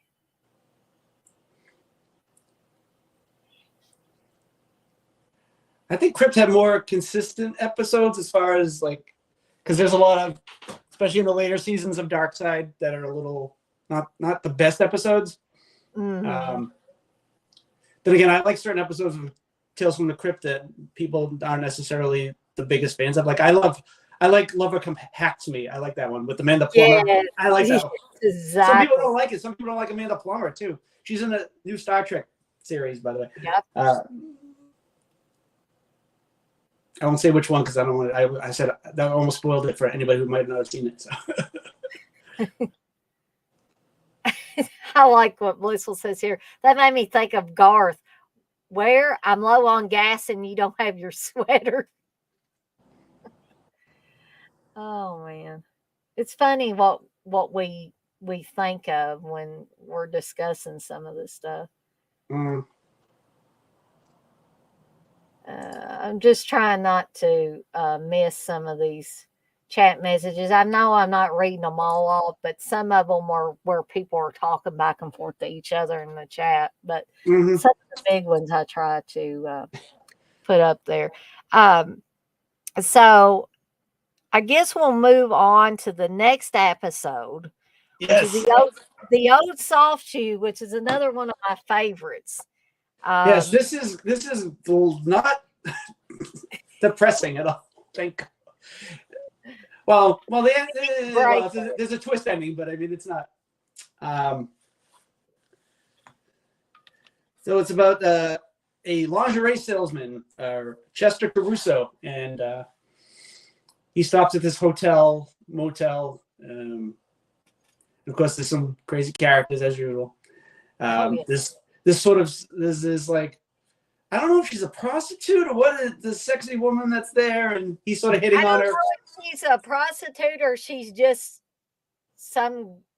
I think she just had to stay at this motel because the weather was so bad. I think she looks like a high class lady she has her fur coat and everything.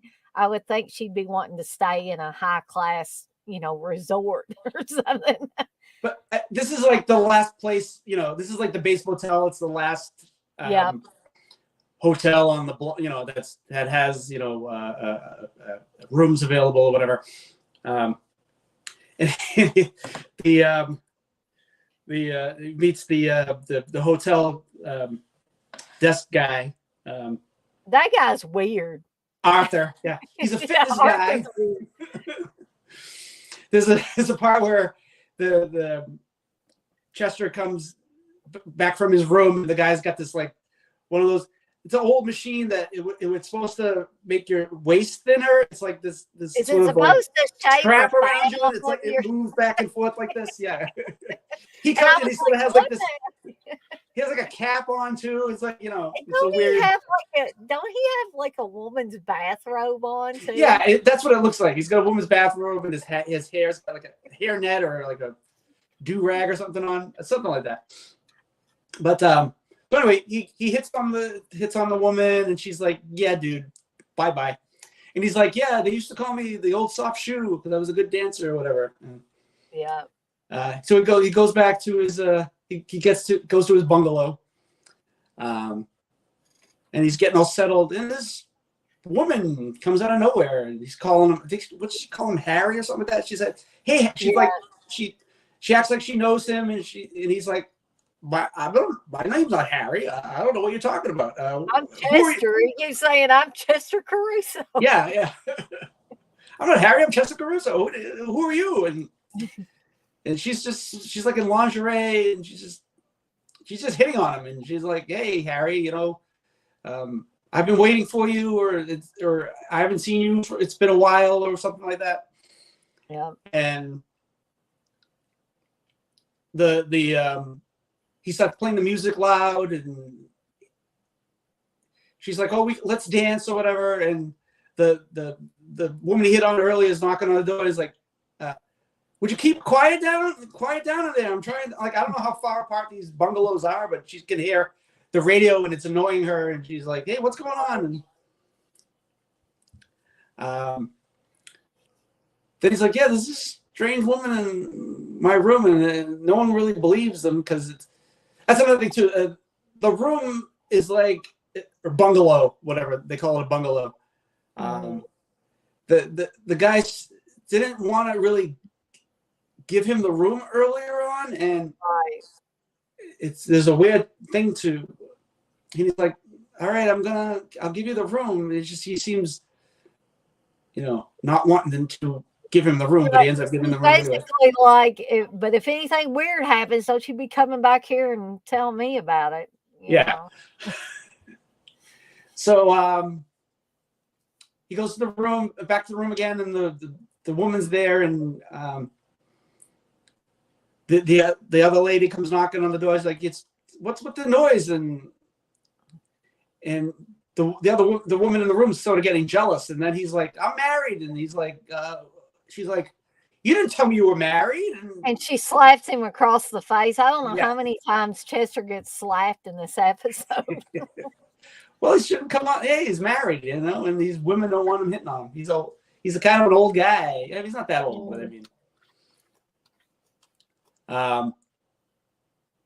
so she's all jealous and pulls out a gun, shoots him a couple of times. That's I always forget the act break. That's one of the act breaks is when he gets shot and he sort of stumbles out of the room, and he ends up back at the main lobby area, and that's where the guy's got this machine on. And he's like, "I've been shot," and he's like, "I don't see anything," because he left and there was blood where he was shot, but then when he's in the hotel lobby room, he's fine again, and he's like, "I was shot," but no one believes him. And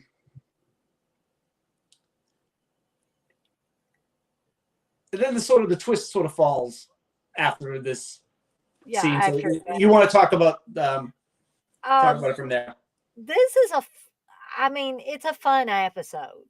I think there are a lot of comedy elements, mostly courtesy of the motel owner. Just like TJ said, Chester comes stumbling in there thinking he's dying, because he's been shot. But by the time he gets in the lobby, he's fine. There's no blood. There's no bullet holes. And of course, the motel owner is like, "You're crazy. Go. I told you I didn't want you, coming here and telling me any crazy stories if I gave you that room, and doesn't he like threaten to like kick him out of the motel or something at one point?" Yeah, he said something to that effect. Yeah. And I want to talk about this too. This is kind of like a small part of the episode, but Prometheus, the turtle that has the candle on its shell. Yeah. I mean, I love that turtle, but I don't know what what purpose it served other than this old dude has got a turtle as a pet that he puts a candle on it. Yeah, I think it just adds to how weird the guy is with the fitness and the machines and everything. But I love the characters in this. I love Chester's character. I even love the bitchy blonde that he meets at the beginning of the episode. Who, it's like TJ says, he kind of deserves everything he gets because he's a married man. He's a traveling salesman trying to sell lingerie. And let me talk about the name of it. It's Goremacher's lingerie.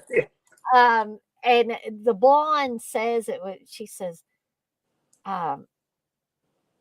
that something, sorry about the name, or she says something to the effect that that's a terrible name, and he was Hmm. like, "What, Caruso?"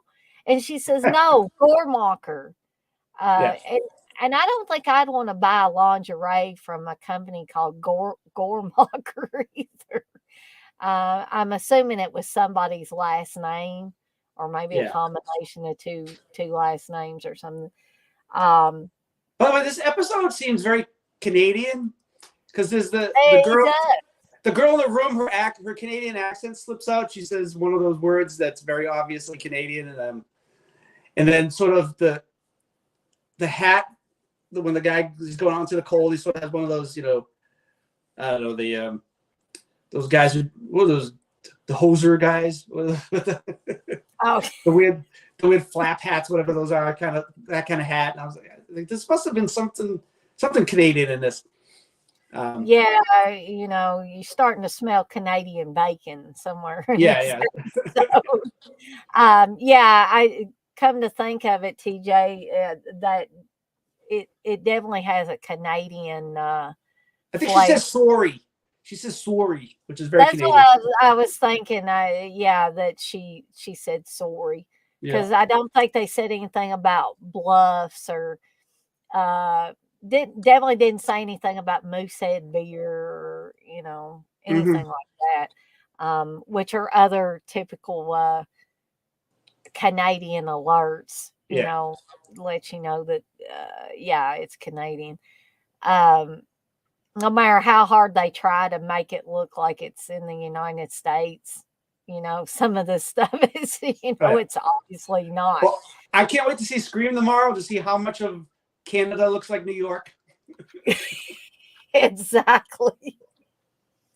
Mm.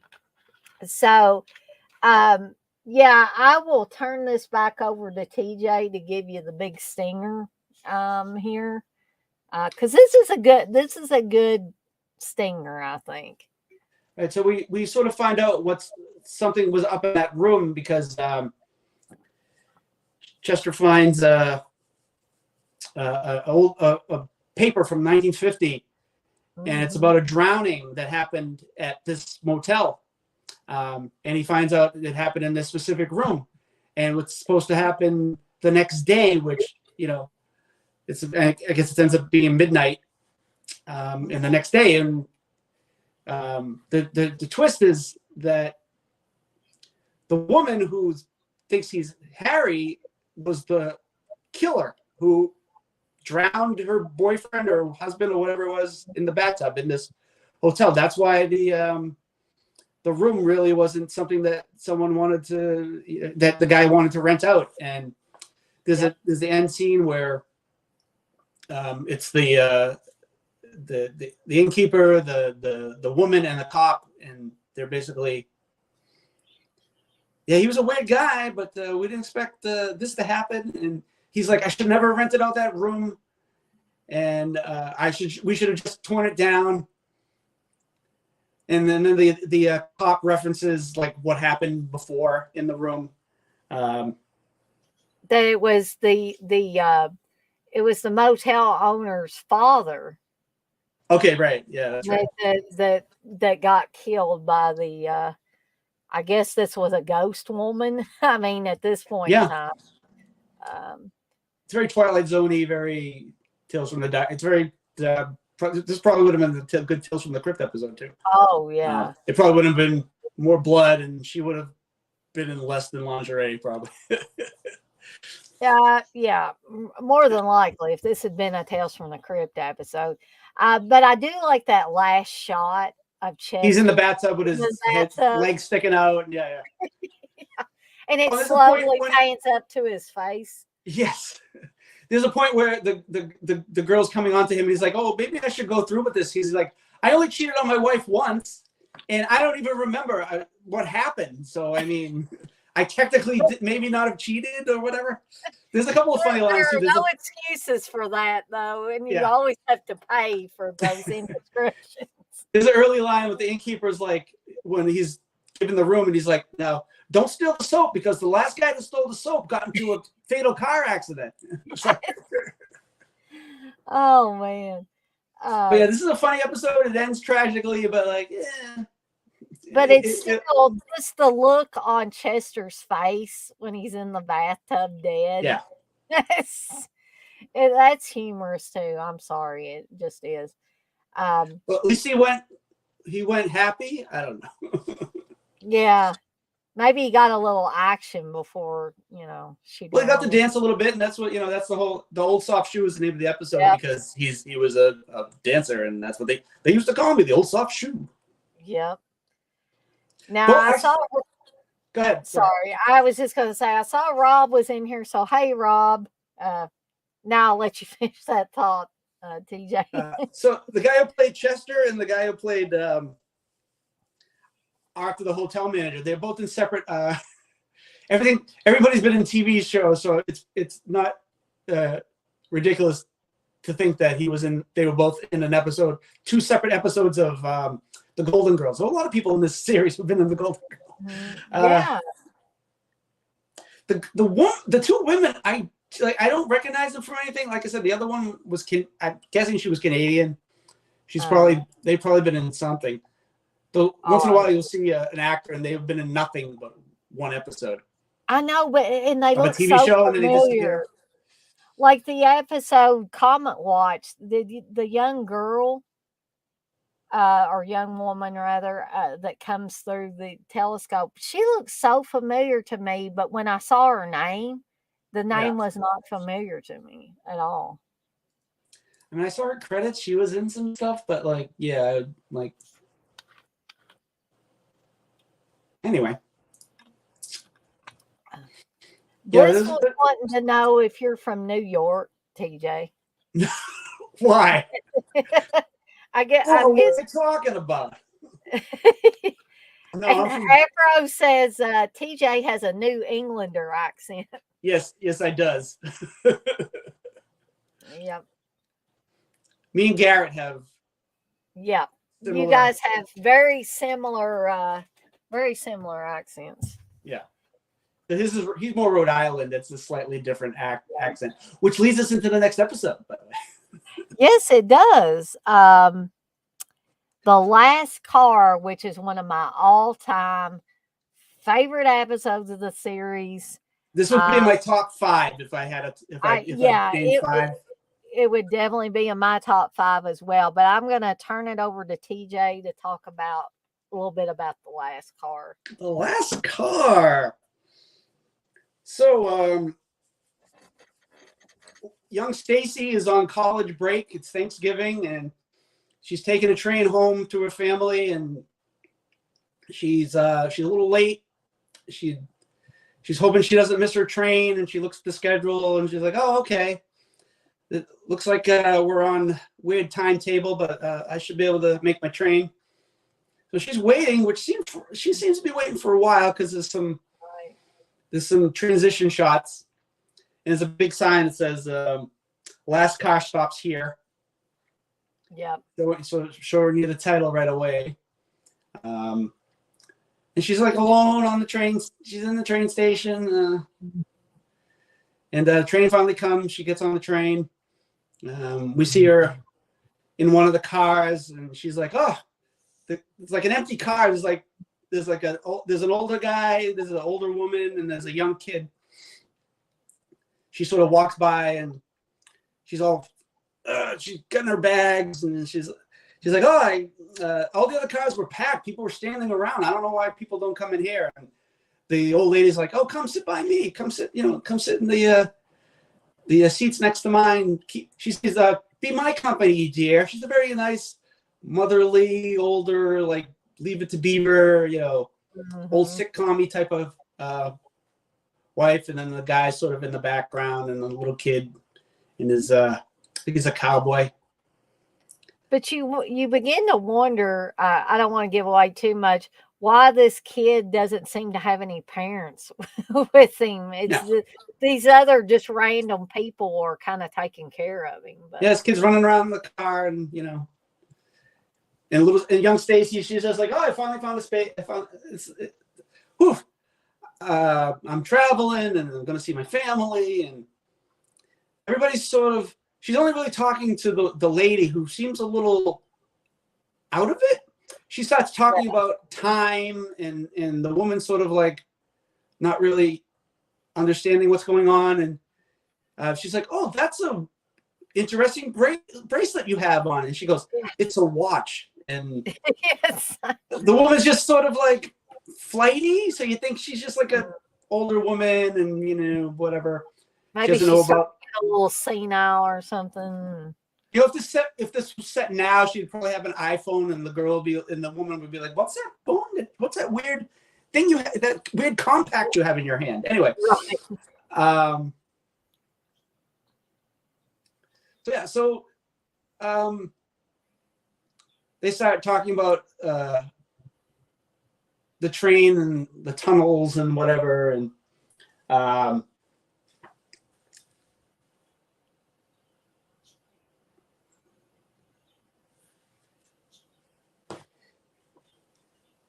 the woman the woman starts she has a weird thing where she seems to know all these signs that are in the car that they're in. There's at one point where Stacy's trying to go through another car and the door's locked, and she's like, door will not open while train is in motion. She's just sort of doing something, you know, she's knitting, and she's just sort of reading these signs off. And Stacy's a little like, okay, whatever. So they go through a tunnel. Mm-hmm. And the woman sort of is having a conniption. Her eyes are going in the back of her head. It's like she's having a seizure or something. Yeah. Weird. And the other two are sort of just like frozen in where they are. No, the little boy's afraid of the tunnel. Yeah. And he runs over to the old guy, and he's like, and then the lights are flickering, and Stacy's wondering what's going on, and she looks to her side, and in the reflection of her in the window is staring back at her, and it pulls down the shade. Yeah. And it goes dark for a second, and then they're out of the tunnel, and the shade goes up, and it's back to her regular reflection, and everybody's sort of back to what they were doing before. The old lady's back to knitting, and she's like, I used to be afraid of those. I used to be afraid. I wanted to get the exact quote because I love the dialogue in this episode. They used to frighten me so much. The tunnels. And Stacy's like, I don't know what the hell's going on here, but there's definitely something weird going on, and she's starting to get a little weirded out, but yeah. But she's still sort of concentrating on, you know, she's getting back home, and she's just like, okay. And let's see. There's so many things that happen in this episode. It's just like it's a really good episode. Talk about another one. The guy that takes your tickets, he comes through at one point in time, and he basically tells her she's got a one-way ticket, and she's like, no, I've got a round trip ticket. And she's arguing with this guy, and he's like, no, this is a one-way ticket. And she wants to go back with him to one of the other cars. She says at one point, I want to go, I don't want to be in this car. I want to go in one of the others. And I think he points to the sign that says passengers may not move between cars while the train is in motion. It is forbidden for passengers to travel between cars while train is in motion. Yes. Is what Mrs. Well, we find out the names of at least two of them. Because Stacy's yelling about what's going on and what's up with this, and how come we've been trapped. It seems like we've been here for days, and things are crazy. And it's still dark outside. It should be, it should be getting light. Well, there's a point where her and Mrs. Crane, we find out her name is Mrs. Crane, and the little kid is named Joe. And Mrs. Crane and Stacy are having these little conversations, and she's like, "Why is it so dark out there? You know, we're an open countryside, and why can't I see the stars?" Well, the clouds cover the stars, dear. And she's like giving her all these excuses why these things, all these weird things are there, and she's giving her these Mrs. Crane is very rational. Except when they go through a tunnel, she's very like calm. There's a point where right after the whole thing with the shade going up, and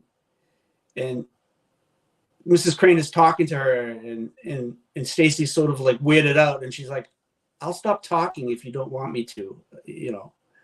And she's like, "No, I just feel," you know, she's having these weird feelings about what's going on, and because there's a lot of weird things going on. There's a point where they go through another tunnel, and the little kid is dressed as an army man, and he has a little machine gun. Yeah, that's kind of creepy, I think. Yes. When he's going, you know, he's just going through the motions. He's just playing around, shooting everybody, and then when they start going through a tunnel, he shoots the old guy, and the old guy actually gets shot, and he gets blood. There's blood all over the place, and the guy dies. He's like, he's slumped over in his seat. Yep. And then the tunnel's over, and you see him like laying there, and then he's like, "Oh," and he just sits up. He's okay again. He's like, he has a little box with him that he's holding throughout the thing. There's also a point where he's a cowboy, and then he becomes the army man, and Stacy's like, "Weren't you a cowboy before?" Yeah, that's bizarre too, and he's an astronaut, I think, too. Yeah, he becomes an astronaut at the his last outfit is an astronaut, and he has a ray gun, which we don't get to see the ray gun work, but I imagine what would happen. Right. So yeah, every time they go through a tunnel, something weird happens, and they're losing track of time, and like I said, no one seems to understand what time is except for Stacy, and she's like, "Why isn't anybody listening to what I'm saying?" And so, and the old guy in that box that he has any kind of food that you could want. Like if you want a certain kind of sandwich, he's magically got it in this box, and she thinks she'll really get him. She says, "Do you have any hummus?" Yeah. And he asks her what that is, and she tells him. And he said, "Oh yeah, I got some right here," you know, and he just pulls some hummus out of this box. Yeah, because the conductor comes, and he's like, "Would you like a turkey sandwich, dark or light?" And Mrs. Crane goes, "Dark is better for you." And the conductor goes, "Give me dark." And then Mrs. Crane goes, "She's, you know." Stacy's like, "What's going on?" You know, she's asking questions. She's trying to figure out what's going on, and Mrs. Crane goes, she's probably just hungry." And he comes over with the box, and he's like, "Would you like turkey sandwich, white meat turkey?" Yeah. She goes, and the way she says it, she goes, "You got hummus?" Yeah. And he goes, it's like she's being, you know, kind of snotty towards him, like, "I'll get him." Yeah, he goes, "I don't know what that is." And she goes, "Mashed chickpeas." And he goes, "Oh, you're in luck." And he gives her a little cup with a spoon, and she's like, "How the hell did he do this? This is hummus. This is weird." The kid's like, chocolate chip oatmeal cookies. Like, they're very specific, and the guy seems to have the guy for some reason has his own as the right thing every time. So the little kid changes outfits. These are the little character things. Mrs. Crane is just the nice old lady knitting with her shawl, and the sandwich guy, just a random guy, which I think he's in the movie Moonstruck. That the actor who plays that guy, the old guy, old guy with all the food. Yeah, Louis Gus, and I think in that one he's like they own a restaurant, they own like a deli or something like that. But yeah, so the conductor comes on, and she's like, I want to go. Can I go back with you to the other train, the other part of the train? And he's like, well, the dining car is closed, and that's when they get into the food thing. Right. And then he's like, well, she's like, well, can I go back with you? And he's like, go back? Yeah, back to the other part of the train. And he's like, what's wrong with this car? There's a funny smell. I saw a mouse in the bathroom. Who cares why? I just want to go to another part of the train. She's really like, she's had it with this by this point in the episode. She just wants to get out of here. And the guy goes, but this is a last car. And she's just staring at him, wondering, sort of in shock, but sort of wondering what he means by it. Right. So he's starting to leave, and here's where the twist happens. Right? I mean, do you want to say anything else up until this point? I mean, just that for you, was the kid super annoying at some points? And he doesn't really talk, so I mean, he's not really. He's just an annoying kid on the train, but I don't think he's like extra annoying. Like you hate little kids in movies. I know. Well, not all little kids. Just like what kids like are in the Babadook and stuff like that. The ones I want to kill them. He actually played. Do you know the movie Better Off Dead? Yes, I love that. He plays the little brother in Better Off Dead. John Cusack's little brother. Yes. The one who builds the rocket. Yes, exactly. I don't think he gets a single line of dialogue, but he's just like the precocious little kid they don't believe he can. Like even John Cusack goes, he's making a rocket. That'll probably work. I can't do anything, but he can make a rocket. That was also the movie where the kid wants his money. The $2. He wants $2 for the newspaper. Yeah. Yeah, exactly. Give him my $2. That was one of the big things with Better Off Dead. But I love that movie because that's a John Cusack movie. So yeah. So anyway, Stacy's getting all her stuff packed up because she wants to go with the conductor, and he nods to Mrs. Crane, says bye, and leaves. This guy, I guess they seem to be happy to see the conductor, but like they know him, like they've been there for a while. Yeah. Well, we find out that sorry, I didn't mean to step on you there. Oh no, I was gonna say too. I was remembering, Stacy remarks how cold she is at one point. That's after the reveal. But doesn't the old lady, isn't she knitting a shawl or something to give to Stacy to keep her warm? Yeah, she's like, I'm knitting you this shawl, and Stacy's like, I'm gonna be here for one trip. I don't need a shawl. Exactly. She doesn't say it like that, but basically that's what you would think she was thinking. It's like, oh, woman, I don't need your shawl. I don't need. Yeah, she's like, I'm fine. She has like a little sweater vest going there. She looks like she was definitely dressed for the fall. You can tell. Anyway, so she's gonna go with the conductor.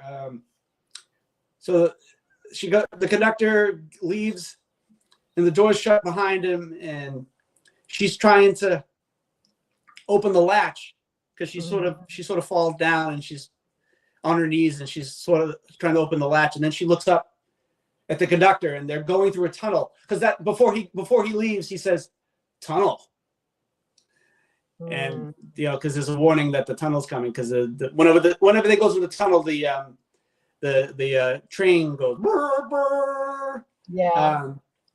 So she looks up, and the conductor's looking at her and smiling, but he's a skeleton, and it's all dusty and dirty. And she turns around and she looks. The whole car looks like it's like 100 years old. Everything's sort of tattered, and there's cobwebs all over the place, and everybody's basically dead. He sees the little boy is in a football outfit this time, and the old guy is sort of staring at her, smiling, and they're all corpses.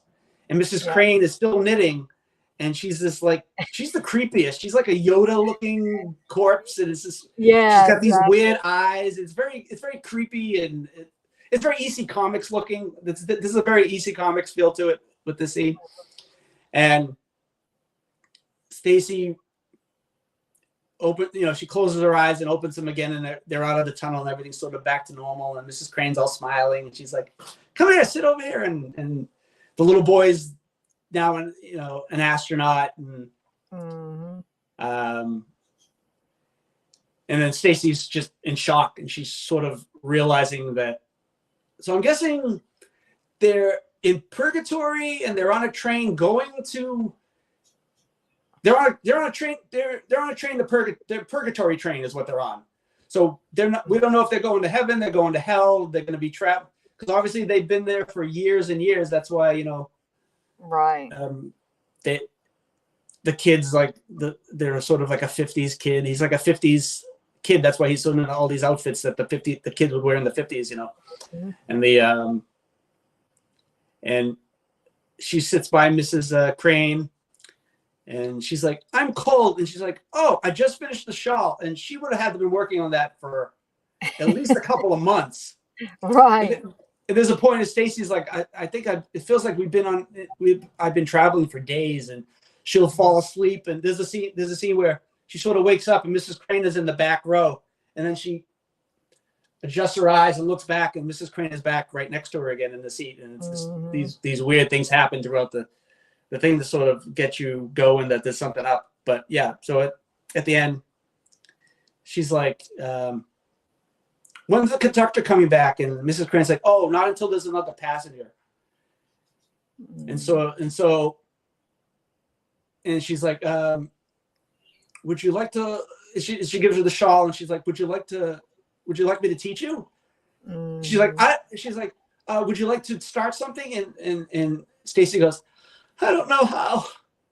And she's like, "Oh, here, I'll show you." And she starts wrapping up some what do you call it, yarn. And so later on, like you said, the kid's now an astronaut with a ray gun, and the guy's going through a sandwich box, and Mrs. Crane sitting in her seat. And I guess this would be another twist, but I guess it's not. This is part of the same twist. Where Stacy's sitting knitting, and they're going through a tunnel, and she's just sort of in a trance, and she just keeps repeating, "Tunnel, tunnel." And as she's saying tunnel, it flashes to each person, sort of afraid of what's happening, and because they don't know what's going to happen next. And you just hear her saying tunnel, and then it cuts to her, and her face is a skeleton, and the skeleton just keeps saying tunnel, tunnel, and then it echoes, and it pauses on her saying tunnel, and you hear her go tunnel, tunnel, tunnel, tunnel. And that she's now part of the train, but at least she's part of the last car now. Right, exactly. And it's really spooky. The ending's really kind of spooky. Yeah, very spooky. It's a little weird because she sort of has they have this big wig on the corpse. Right. But I mean, it all works because it's surreal and weird anyway. So it's Yeah, the whole episode is surreal, but I like the way each one of the bizarre instances in the episode just builds one on top of the other until you get that final shot. Yeah. Of her, and she's obviously dead. But her mouth is still moving. I mean, this corpse's mouth is still moving, saying tunnel. Yeah. And I don't know, this episode just really works. Some people might think it's a little hokey. I mean, this one came out 86. Yep. So I guess, people now, like young people now, I'm not saying all young people would be like this, but probably a lot of them wouldn't appreciate this episode like we would. Because they would say, "Oh, well, that's kind of hokey," or, "we have better special effects now," and all that. But I think they did an excellent job with the resources they had back in 1986. Mm-hmm. For this episode. Very effective. It was effective back then when I watched it, and it's still effective. And it's an episode that just really, really works for me. I don't think it's weak in any spots. Mm-hmm. Very, strong episode. Um, really keeps you going. Like I said, the each bizarre incident that happens just builds one on top of the other until it culminates in that one final shot when you're like, oh my God, she's dead. They're all Mm-hmm. dead. They're all corpses. So kind of a shocking ending, pretty much. Yeah. So yeah, definitely one of my favorite episodes. I'm like TJ, it's got to be in my top 5 Yeah. favorite Tales from the Darkside episodes. There's a couple of points where Stacy mentions Cranston and Providence, which are Rhode Island cities. Yeah. That's why I said at the beginning before the thing that it sort of relates to that. When I watched it, I was like, oh shit. She had Cranston in Cranston and Providence. And then I read that the guy who wrote the Michael McDowell, the guy who wrote Beetlejuice, wrote the script. Right. And he lived in Massachusetts and died in, I think, Boston. So I was like, oh, that's a cool that he referenced towns like that, because that's like a Stephen King thing where he references, Maine towns and whatever. Right. And Mrs. Crane was played by Mary Carver, who, if you've seen Arachnophobia, Yep. she was the nice lady when the doctor comes to town. She was the nice lady that was befriending him, one of the first people to get killed from the spider. She was in that. And the little kid was actually nominated for some kind of award back then, Young Artist Award back then. So that was kind of an interesting thing. And then Stacy was played by Begonia Plaza, who she did a bunch of TV and some movies. Like she was in Made to Order. I don't know if you've seen that with Ali Sheedy. That's where she's another a rich one heiress, that and then she becomes a maid, and she was one of the maids in that, and then she was in like Delta think Force that's 2. one that I know of, but I haven't ever watched for whatever reason. Yeah, she's in Delta Force 2, and so Oh wow. yeah, she's in some kind of she's in 48 Hours playing a hooker. She did like a weird. That makes me want to go back and watch 48 Hours and another 48 Hours. I love those movies. But yeah, I really like this episode, and a bit of trivia too about the ending. She wasn't going to be a corpse. She was just kind of be there doing I guess the same kind of thing, but as herself. Right. And they thought it would be scarier to do a corpse. So at the last minute, they took the conductor corpse, dressed him up in her costume, and put a wig on it. Oh, and that's the same corpse as the conductor corpse in the episode. Reuse your special effects. That's I mean, at the last minute, they're like, well, we can't make another corpse, so we're gonna have to dress her up as one of the. But they did a good job. You can't, I don't think you could tell really. I even looked at screen grabs, and I'm like, yeah, they did it. They changed it enough. I mean, I don't know if the original puppet could talk, so they might have had to change the mouth or something like that. But I was like, yeah, that's good ingenuity, reusing stuff when you don't have the money for it. Like, right. I think back then when the resource, things weren't resource heavy, that it forced them to be more creative. I think for me anyway. People might disagree with me. I think that's why special effects aren't nearly as good now. They might be inventive. They may have improved in a lot of areas, but I prefer that creativity with them. Not just, and some people might get mad at me saying this, but letting computers do all the work for you. Aren't you in IT? Yeah, I am in IT. That's kind of blasphemous, isn't it? Don't say the computers are going to try to kill us all. Shush. Nah, I don't think that. But I think, computers are good for certain things, but I think as far as special effects, I think they've been overused. Um, I hate you I hate CGI knife wounds and CGI blood splurts. If know, and you I hate that stuff. the Terror Train remake and the sequel they did to it, the the bloods with the digital blood stabs, and it's just so bad. I mean, oh. Yeah, and when you see somebody, nowadays when you see them get, like, split in half or something, it's like it just falls they fall into pieces, like symmetrical pieces. It's like, if Yeah. somebody was split in half, it wouldn't happen like that, and it's clearly, fake. I wish to goodness more filmmakers would go back to old school special effects. I just think they were more realistic. I mean, Steve will argue up and down with me. He's like, "Why don't you like this?" Yada yada yada. And I'm like, because there's no creativity to it. Absolutely no creativity. Well, Romero in Land of the Dead used a bunch of CGI blood and stuff, and I was like, no, Sadly, that's not. It was Jurassic Park did it the best. They mixed practical with yeah, digital, and they figured how to do it and make it look good. I mean, when you have money, you can do it. When you doing a cheap $100,000 or whatever, $500,000 low budget thing, it's and you're gonna put CGI in it, it's gonna look bad. I'm sorry. Oh, the first Sam Raimi Spider-Man movie, the digital Spider-Man going with the yeah. web sling, it looks so cartoony. It was so bad. Mm.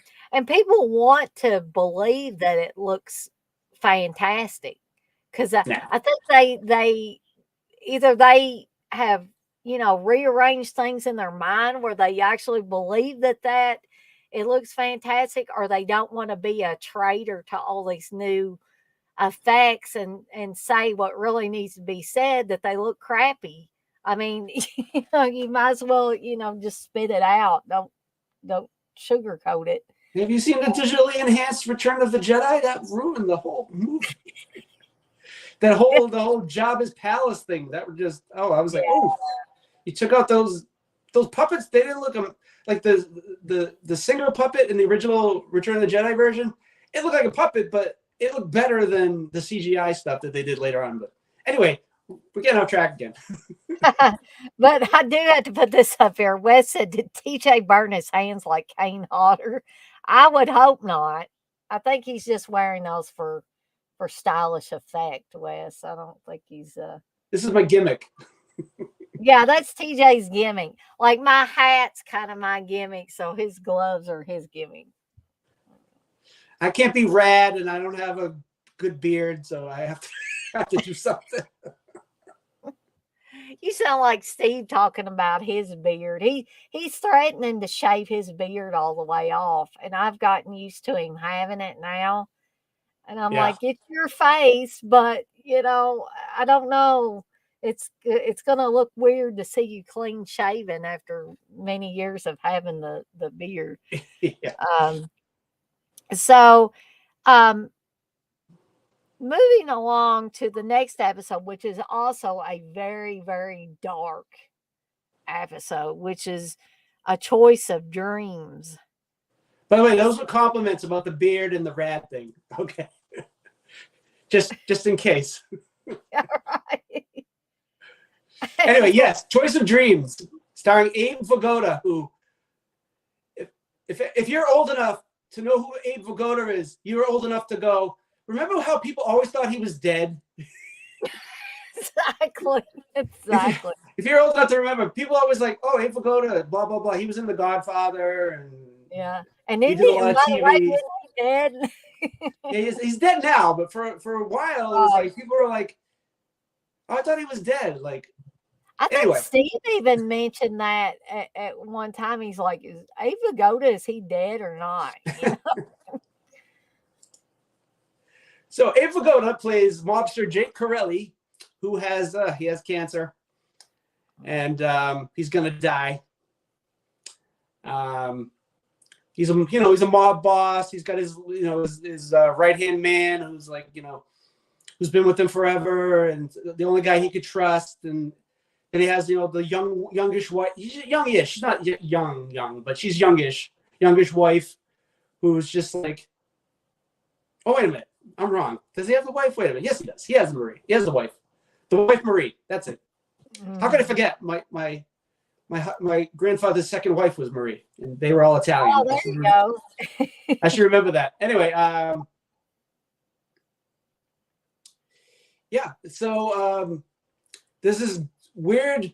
It's always a weird guy who comes out of the blue to offer you something that you can't believe is real, but it is real, and especially if you have the money. So he's going to be able to put his brain into this machine, basically, and he will have good dreams for, I guess, the rest of eternity, or for as long as this machine works. And he's like, all right, but it's going to cost you $10 million. All right. And the guy's like, he doesn't believe him at first, but the guy's getting sicker and sicker. And he comes to a point where he's like, okay, hook me up to this machine. So I'm going to stop there, and you take it away. Okay. So Abe Vigoda's character in this is not a good man by any stretch of the imagination. He's done some very nasty things to people, and we discover that in kind of like flashbacks, or inside his Mr. Corelli's mind, where at one time he and Marie were really in love. Yeah. And then you start to see cracks or hear cracks in their relationship, because she starts saying, like, I hate you, Jake. At first she's like, I love you. You're such a sweet man. Then as time moves on, she hates him. But the scientist, or whoever this guy is that comes to visit him when he's getting close to dying, basically says, you can pick which of these memories you want. We give you the good dreams. We don't give you any of the bad. Yeah, we're going to give you all the good stuff. And so, after he thinks about it for a little bit, he's like, okay, I'm going to go ahead and do this. Yeah. But there's a even darker undercurrent that's going. I never really, I know that Mr. Corelli was a bad, pretty much evil man. He had caused a lot of people to die and different things. And he's probably would deserve what we're going to talk about here in just a little bit. But I never, TJ, did you think the scientist guy, or whoever this guy is that comes to offer this to him, seems sort of shifty? Like, oh, you never trust those people. They're always up to something. Yeah. Especially in the Tales from the Darkside episode. If you've watched enough of these episodes up until this point, this isn't the first episode that does this. Yeah. Yeah. You can pick them all out. So, I like this episode, but this episode is very dark on both sides of it. Even the person essentially that you're supposed to think of as saving people from Abe Vigoda's evil Mr. Corelli, is not really 100% good guy. There are no 100% good guys in this episode. Yeah. But you gotta root for one of them, right? So you kind of have to, if you want to root for anybody, you kind of have to side with the scientist, medical type guy. Sorry, I just read. CK wrote, Abe Vigoda is still alive. He's 137. And he also talked about Steve's beard. He said Steve's beard isn't much. He could lose it. Oh, man. Anyway, I'm sorry. I And had he to laugh. says, my gimmick is I'm creepy as fuck, but it ain't a gimmick, boss. So, yes. I'm not saying anything.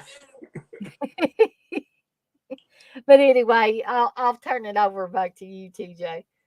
Also, yeah, so Abe Vigoda, yeah, he's sort of like, all right, there were good times with my wife, and then she sort of became a rotten apple, basically, but it's basically said or alluded to, if not said right out, that his what he's done with his life is what made her sort of the hating him and mad at him and all that stuff, being a mob boss and probably neglecting her and all that stuff. Also, there's a lot of this is done in, he's dreaming or thinking about stuff like his father abused him. That's brought up a couple of times in this. And that's sort of not excusing what he did, but it's sort of giving you an explanation. Mm-hmm. But he's still not a good guy because even with, he's abused. Well, there's the part where he's going to put his brain in the machine or whatever. And his right-hand guy, he's sort of like, all right, I'm going to give you like $10 million. Yeah. And you've been loyal to me. I'm surprised. He says like something like, you never tried to kill me, which I'm surprised. And he's like, oh, boss, you've given me everything. He says, he's very Italian, so here's my accent comes out. So, boss, you've given me everything. And exactly.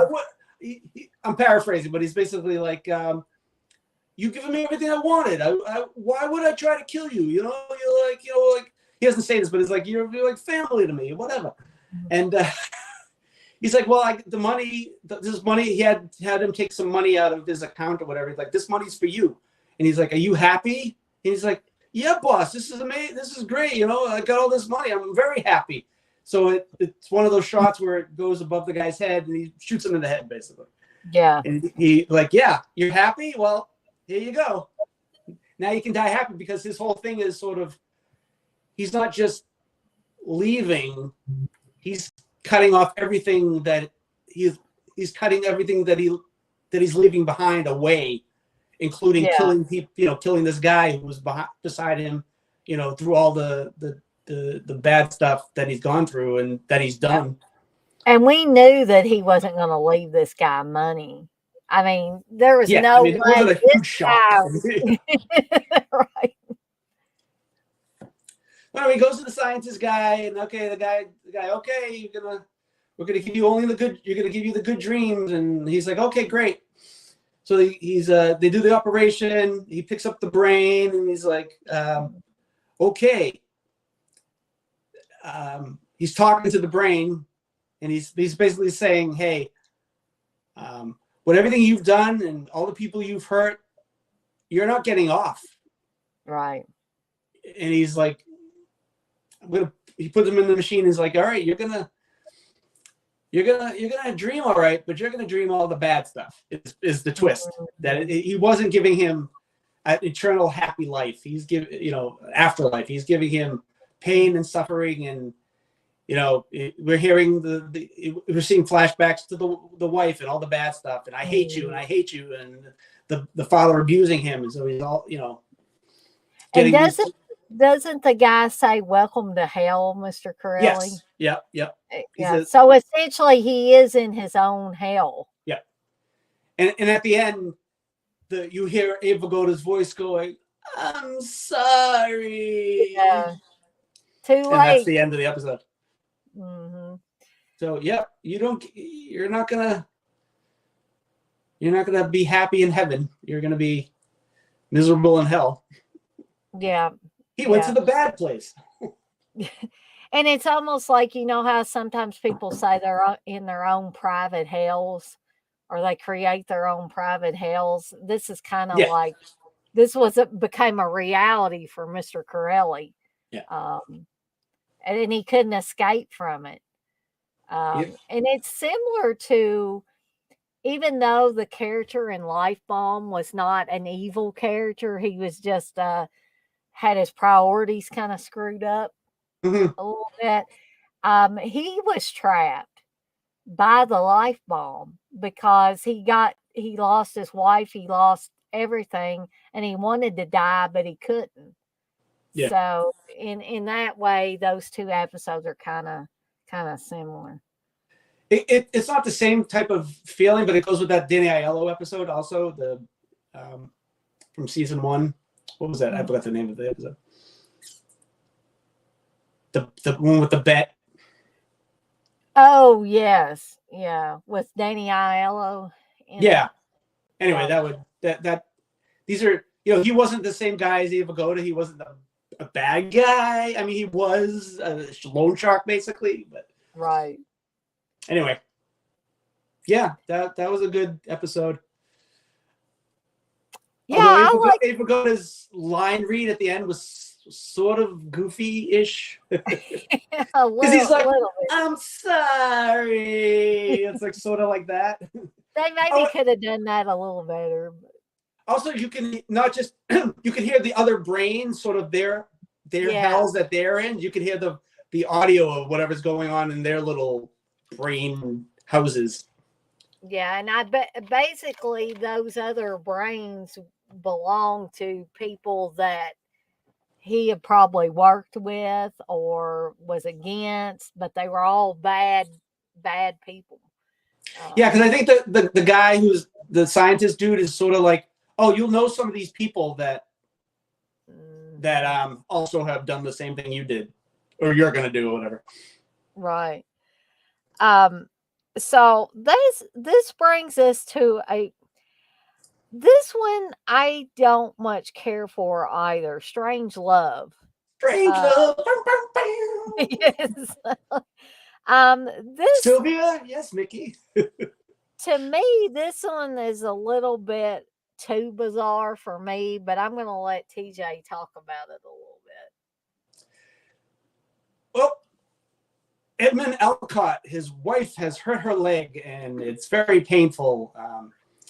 Marie is a very beautiful young woman, and he wants her to be perfect, and her broken leg is not what he wants her to have. And he goes to this doctor it's late at night. He goes to this doctor and he's like, help my wife.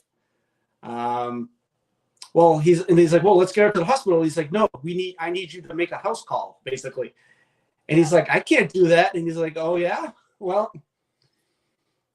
he forces him to go help his wife. And the way he can force him is that, hey, Edmund's a vampire. Yeah. Ooh, that is not the twist, by the way, because it happens right at the beginning of the episode. Right. And Edmund's sort of this weird. He's sort of suave, but he's a little Renfield-ish, so he's very like kind of creepy, suave. And his wife is played by Marsha Cross from Desperate Housewives, and very young Marsha Cross. Yep. Because I was looking, I was like, "Ooh, she was very hot back then." I mean, back in 1986. I mean, yeah. I mean, she had to been like, how old was she? I gotta see how old she was. She was born in 62. Yeah, so. Oh, 72, yeah. She 82. was quite young. She was very, yeah. And so basically, he's like, take care of my wife and heal her. But he's not just there to be an overnight help. He's there to, he's basically a slave to be there at their whim. And he's there to take care of the wife forever, basically, or until her leg heals. And so I guess there's some cool, weird kind of like thing, like a vampire can get hurt in this world. Yeah. And you still have to like take care of the wound, but it'll heal faster because she's a vampire. But anyway, they fall in love, basically, the doctor and the wife, and the Edmund sort of treats him like a dog, basically, because he's got him chained up and he's got him on a short leash, and he brings him scraps of food. Edmund goes out every night to find blood for him and his wife. so every time they go out, they have this, him and the doctor and the wife sort of get their relationship going. I think it's still too fast for me as far as the story, because it's a short story, but they do a better job of the two of them falling in love. Mm-hmm. Yeah, it's just kind of it's not funny, but there's some kind of humorous stuff going on, and yeah, I mean, up to this point, I don't know what you want to talk about. It may have worked better. I did want to bring this up. It may have worked better as not a Tales from the Darkside episode, but maybe if they had had a show about romantic vampires and their love for humans, like not having love for other undead creatures. They wanted, it's like the sins of the flesh type of thing. They want, some living person to be in love with. But I just didn't think that it worked as a Tales from the Darkside episode. It's Tales from the Crypt, definitely Tales from the Crypt EC comic type of story. This definitely would have been something in there. Like they had a story about the vampire and werewolf falling in love and stuff like that. So I mean, they had that. So I think they were, with this episode, they were like, oh, this is sort of an EC comic. This is what we were going for. So we want to have some episodes we want to throw some light romantic stuff in there, but the horror aspect. But yeah, so might as well get into the twist. The twist is she wants him to kill the doctor, to kill her husband, because he's sort of a jerk, and I guess he deserves it.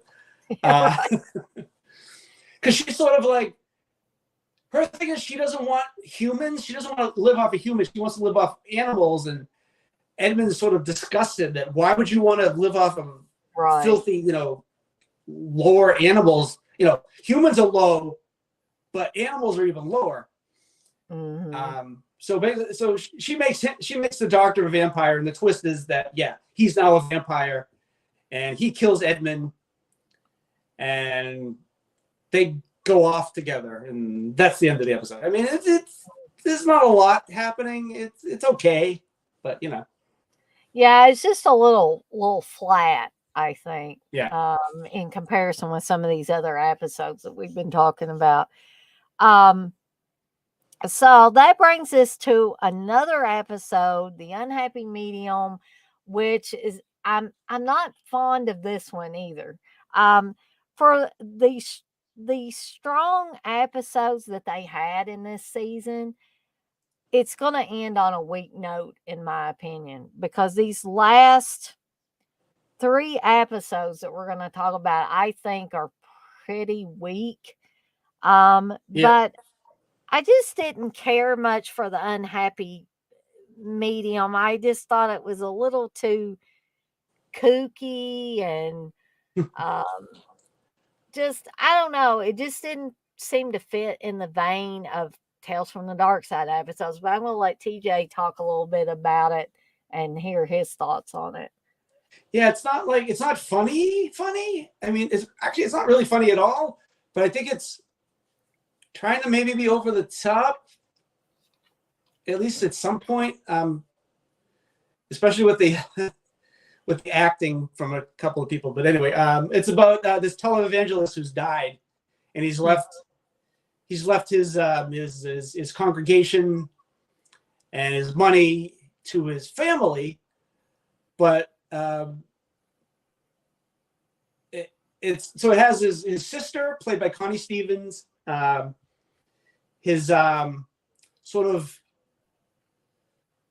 I don't know, his I don't know what you call it in a televangelist church type of thing, like his like number 2, right, his number 2 man who does the extra stuff for him, and probably hypes him up for his sermons and whatnot. And then his niece, who thought it was his who niece. He's estranged from, so he sort of loved his niece, but his niece is sort of like, I don't want to be involved with this. I disowned you, televangelist, and basically bilking people out of money and stuff like that. Like she doesn't want to have any part of that.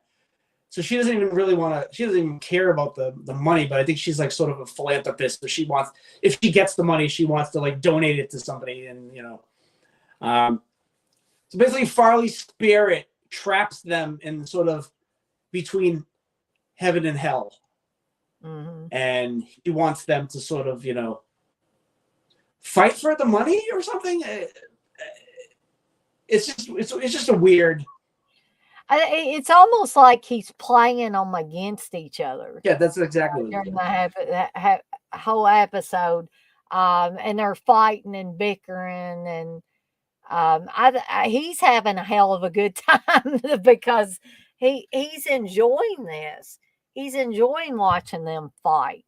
Yeah, he possesses Jenny a few times, and Jenny's not as good as the girl in the Trouble with Mary Jane at the lip sync. No. I mean, she does fine. She can mouth the words, but she's just like, hey, and her eyes are really big, and her hair is crazy, and it's.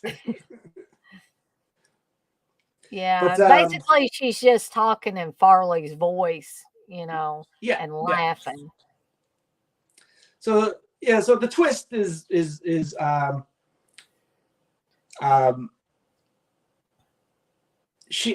Jenny's like, all right, we're gonna get rid of Farley's because she has spots where she's not possessed, and then she becomes possessed again. And she's like, okay, when Farley possesses me again, I'm gonna deliver him to hell. And sort of end this purgatory between heaven and hell that they're stuck in right now. So and the guy's sort of going along with it, and Connie Stevens just is like, she's the mother of Jenny, and she's just sort of like, yeah, can't we just like get the money and whatever? And she doesn't even. Her character's confusing, I think, to me. I mean, I watched the episode a couple weeks ago, and it was like, whatever. So anyway, I think Connie Stevens' character is very just selfish. She's all out for herself and doesn't care about. She didn't even care about her daughter. She didn't care about Jenny. She wants that damn money. She wants the money in the congregation. So Jenny gets possessed, and she's by Farley, and Farley's talking, and then Farley starts feeling himself getting dragged, and he's like, "What are you doing, Jenny?" And he's very. It's funny. He's the only one with the southern accent. Everybody else is like, he's got the television with southern accent. He's like, Janet, what are you doing? Janet, no, girl, no. Everybody else lost their southern accents. Yeah. So she jumps into the fires of hell, and then Jonathan, the guy's in love with her. He goes with her, and then Carol and Connie Stevens is kind of left alone, and she's like, well, I guess she's very Ronnie Blakely in this. Not as bad as she was in A Nightmare on Elm Street, but she's Ronnie Blakely-esque. She's like, well, I guess I'm now the leader of the congregation, and they're going to have to listen to me, and I now have the money, and blah, blah, blah. And she's sort of like, she gets the will, and she's like, hey, this is all mine now, and whatever. And Jenny and Jonathan come back from hell because they delivered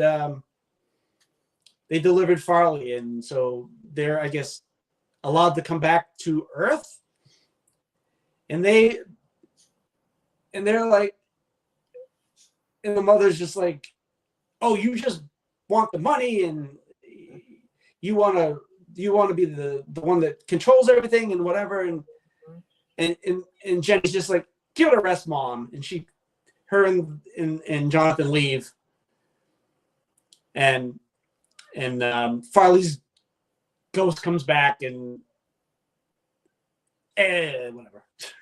I don't even care about this episode at this point. It's just like, yeah, this is definitely one of my. It would have to be in the least favorite episodes bucket. Overall, because I'm just like TJ. I didn't care enough about this episode to even like discuss it very much. That's actually how weak this episode is. So I don't think I can add anything to it, other than to say that I didn't much care for it. Very, very weak episode.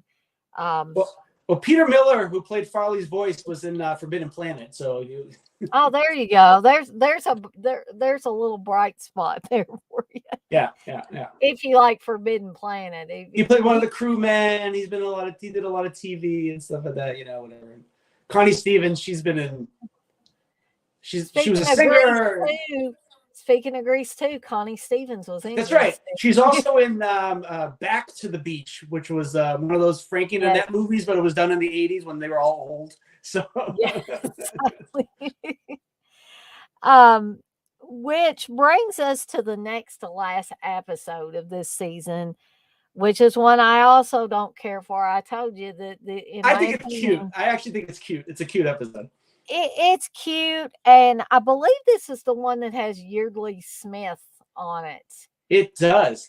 So I'm gonna The Simpsons and Herman's Head and Maximum Overdrive. And Legend of Billie Jean. Yes, sir. So this is Fear of Floating, which it is Yardley, by the way. Is it? Okay. Yeah. Sorry about that. It's one of those dead names that the spelling you don't know what it is. Yeah, I know. Yeah, you could say it two ways, but there's really only one right way to say it. Yeah. So I'm gonna turn it over to TJ to talk about a little bit about Fear of Floating. Yeah. So there's this dude and this girl. I gotta get their names. Wait a minute. I gotta give them more than that.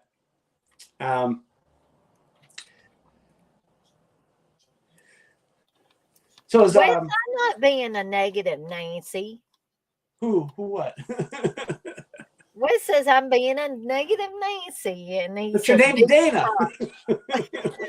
I'd have to be a negative Dana, I guess. I don't think I'm being that negative. Is she more like CK? Is she more like Debbie Downer? Is that what you think? Yeah. Womp womp. Feline AIDS is the #1 killer of cats. Womp womp. Sorry about that. I just had to respond to that. That's okay. So, Sergeant Buzz and Corporal Masha are at a recruiting office, and they're kind of bored. It's like they're in the middle of some desert town or some southern town or whatever, and they haven't had a person come in to join the forces. I guess the Army or something. I don't know if the Army, Navy, whatever they're in. I think they're in the Air Force. That's it. Corporal. That should have maybe okay. They're in the Air Force and they haven't had any bites, and they're kind of like bored, and they're like they want to just go somewhere else. They're sick of being here. Meanwhile, Arnold Baker comes in. This guy is sort of shuffling. He's shuffling his feet, and he's looking for sanctuary. It seems there's somebody's trying to kill him. Arnold's played by Howard Sherman, who played Bub in Day of the Dead, by the way. Yes. Exactly. Or Sherman Howard. I don't know why he can't get his name to work. But so he's like these people are trying to kill me, and you gotta enroll me in the Air Force. And they're sort of hesitant to do this. And he's like, well, I can do something that no one else can. Mm-hmm. So he's got these sort of big, clumpy, heavy shoes on, and he undoes the buckles and takes off the shoes. And as the title says, Fear of Floating, he starts to float. I think that's the act. That's like the act break, sort of, that right. He can float. And he starts getting closer to the fan. And he's like, help, the fan's there. Oh, gonna stop before I hit the fan. And I'm like, first of all, I'm thinking, can he just is the fan that sharp? Can he just sort of go, sort of just push it out of the way? But anyway, he's afraid of the fan. It's not fair. It should be fear of fans. But anyway. Fear of fans instead of fear of floating. So anyway, he's like, oh yeah, I was in the circus and I escaped from the circus, and these people are after me, and they want to take me back to the circus. Well, we find out this isn't a twist, but this is one of the plot points. We find out he got Betty Ann Cooper, played by Yardley Smith, pregnant, and her her dad, Mr. Cooper, shotgun wedding. He's like, you're going to have to marry my daughter. This is like the second time she's played, Yardley Smith has played like a Southern character. Like, was she Southern? No, she wasn't Southern. And is she? Yeah, I think she is Southern. Anyway, whatever. Maybe she isn't. I can't remember now. I'm so into talking about the episode, I forgot about her. Anyway, forget what I said. Anyway, she's like, Arnold, come back to me. We're gonna have a baby, and I want you to be Dad won't kill you if you come back. And he says at one point, she's not pregnant. She's a dwarf. She's like the dwarf in the circus, and she's the fat dwarf. Like, no, she's not fat. She's pregnant. And they're like, he's like, I'm taking him back with me because he's gonna marry my daughter. And they're like, no, he's now property of the Air Force. We now own him, so he can fly. And the father doesn't believe him. And Betty Ann's like, no, Daddy, he can fly. Really, he can fly. So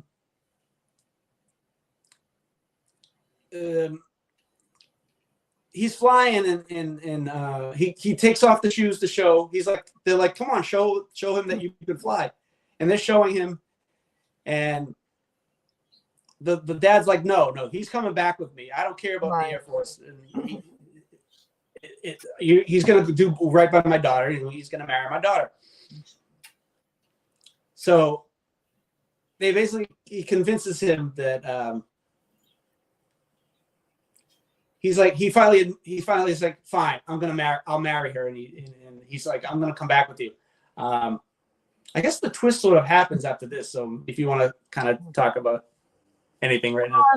This is probably, I said the last 3 episodes were kind of weak, but this, if you were holding a gun to my head and told me you got to pick one of them to be your favorite out of these last 3, I would have to say Fear of Floating definitely makes it the top of the list as far because I like as the characters. I mean, it's the story regardless. I like the characters are good.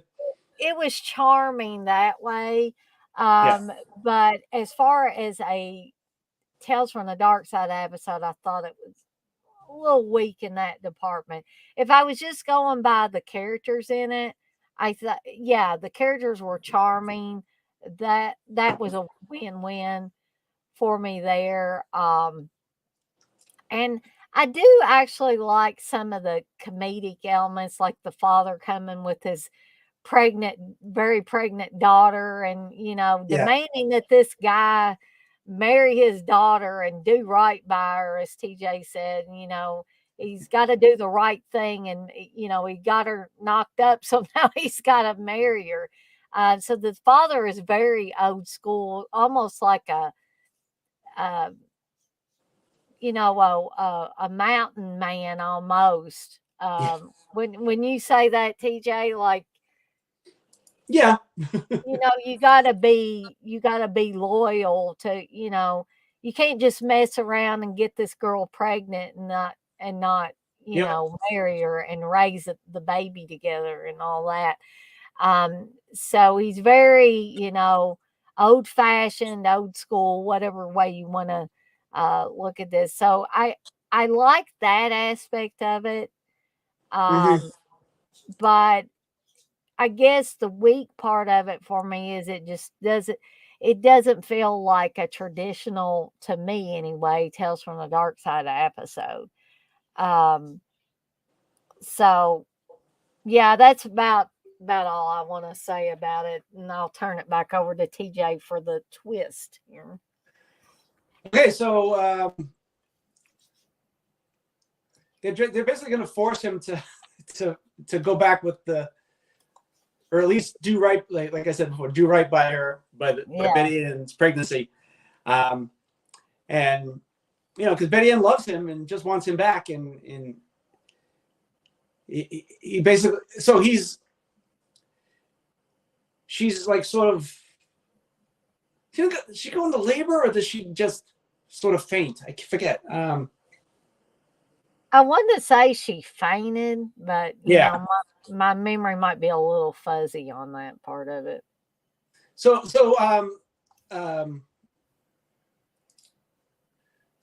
Corporal Masha says, maybe if you're sincere to her and go back with her and marry her, maybe you won't float anymore. And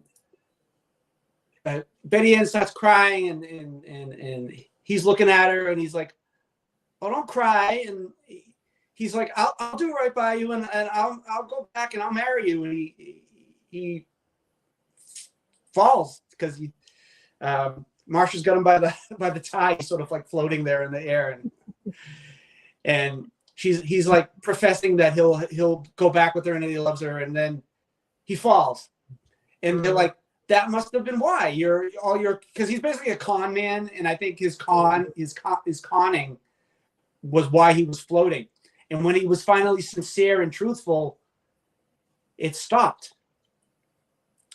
And but that's not the end of the episode. No, it certainly is not. The end of the episode is he comes on to Corporal Masha there, because he's sort of charming her throughout the episode.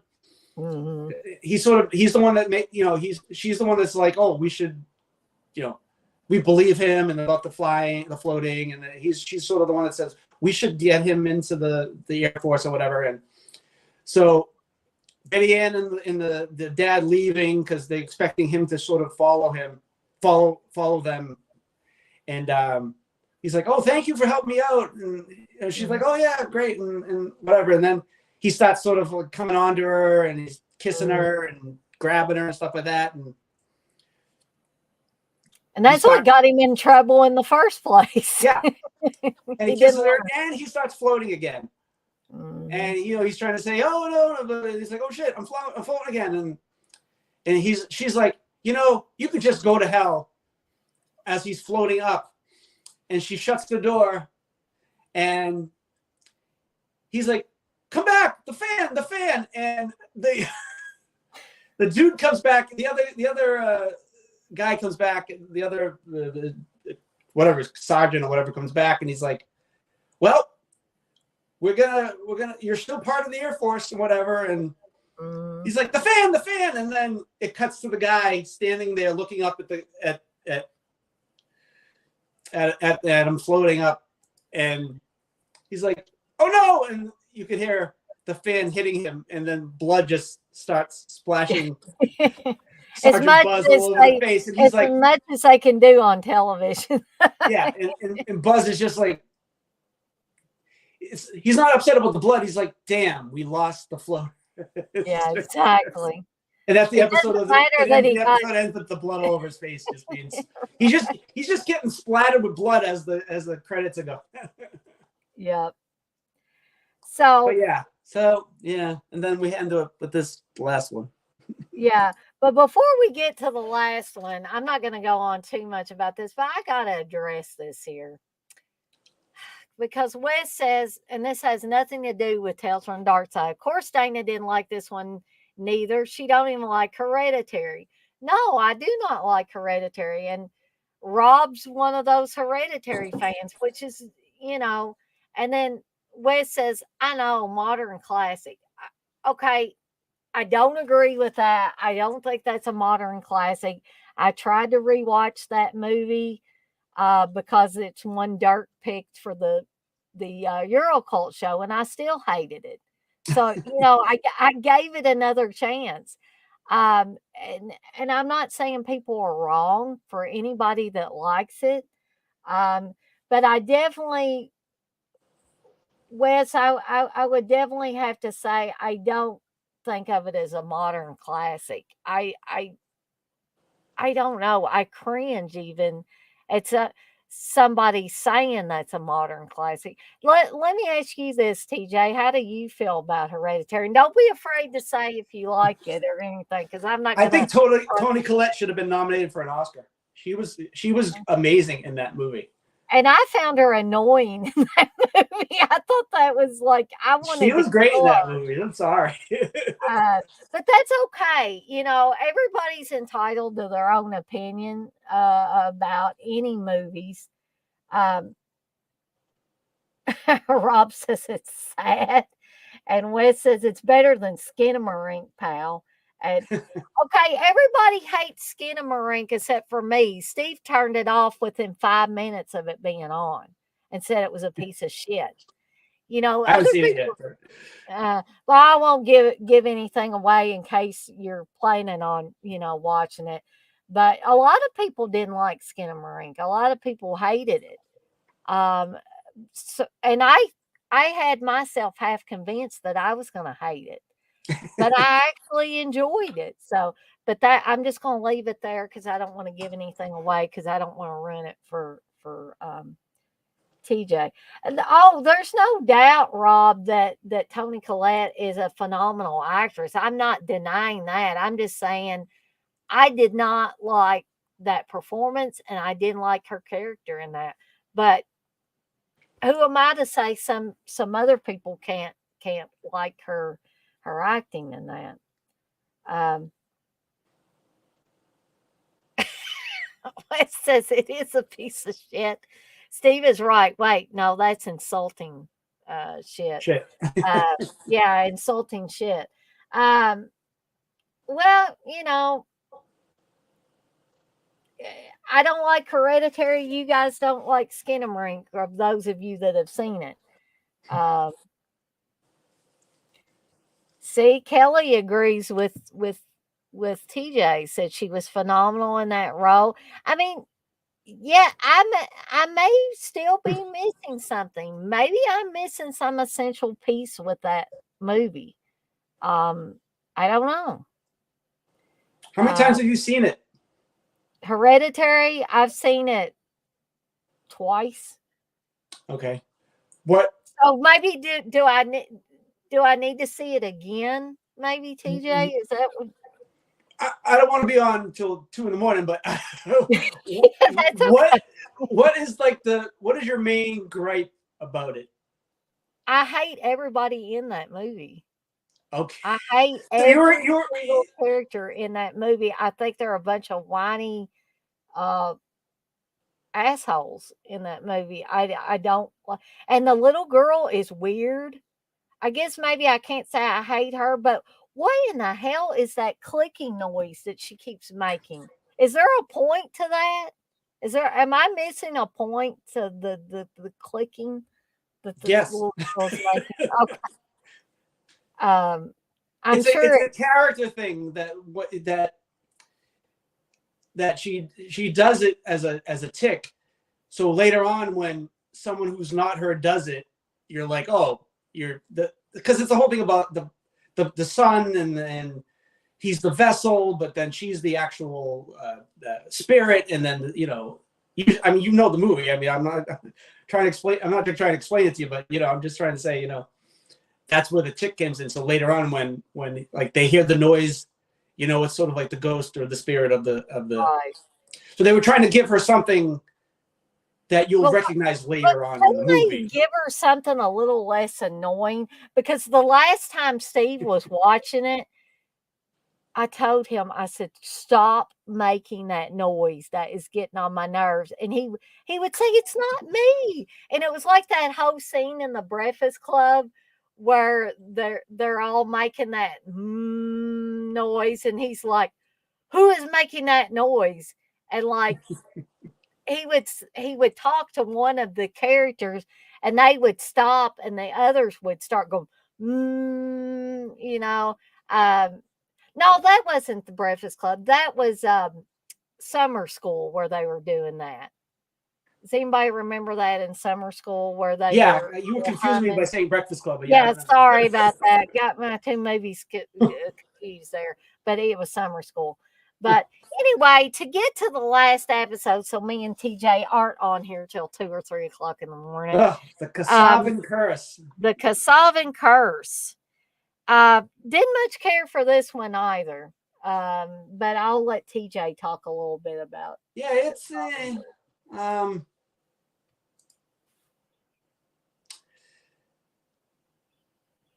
it's about beautiful Gina, and she's not Italian. I don't think they're Italian. Kasavan, is that Italian? I think it's more like Greek or ancient something, whatever it is. Yeah. So Gina has a curse. There you go. And she kills anybody she falls in love with. So it opens with her bloody boyfriend all dead and shit. And Yeah. and we have Miranda, the housekeeper, who also is, I guess, the maid. She's not the maid, but she's the housekeeper. She takes care of the children or whatever.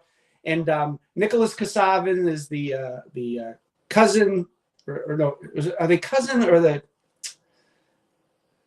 cousins? Or are they brother and sister? I think they're.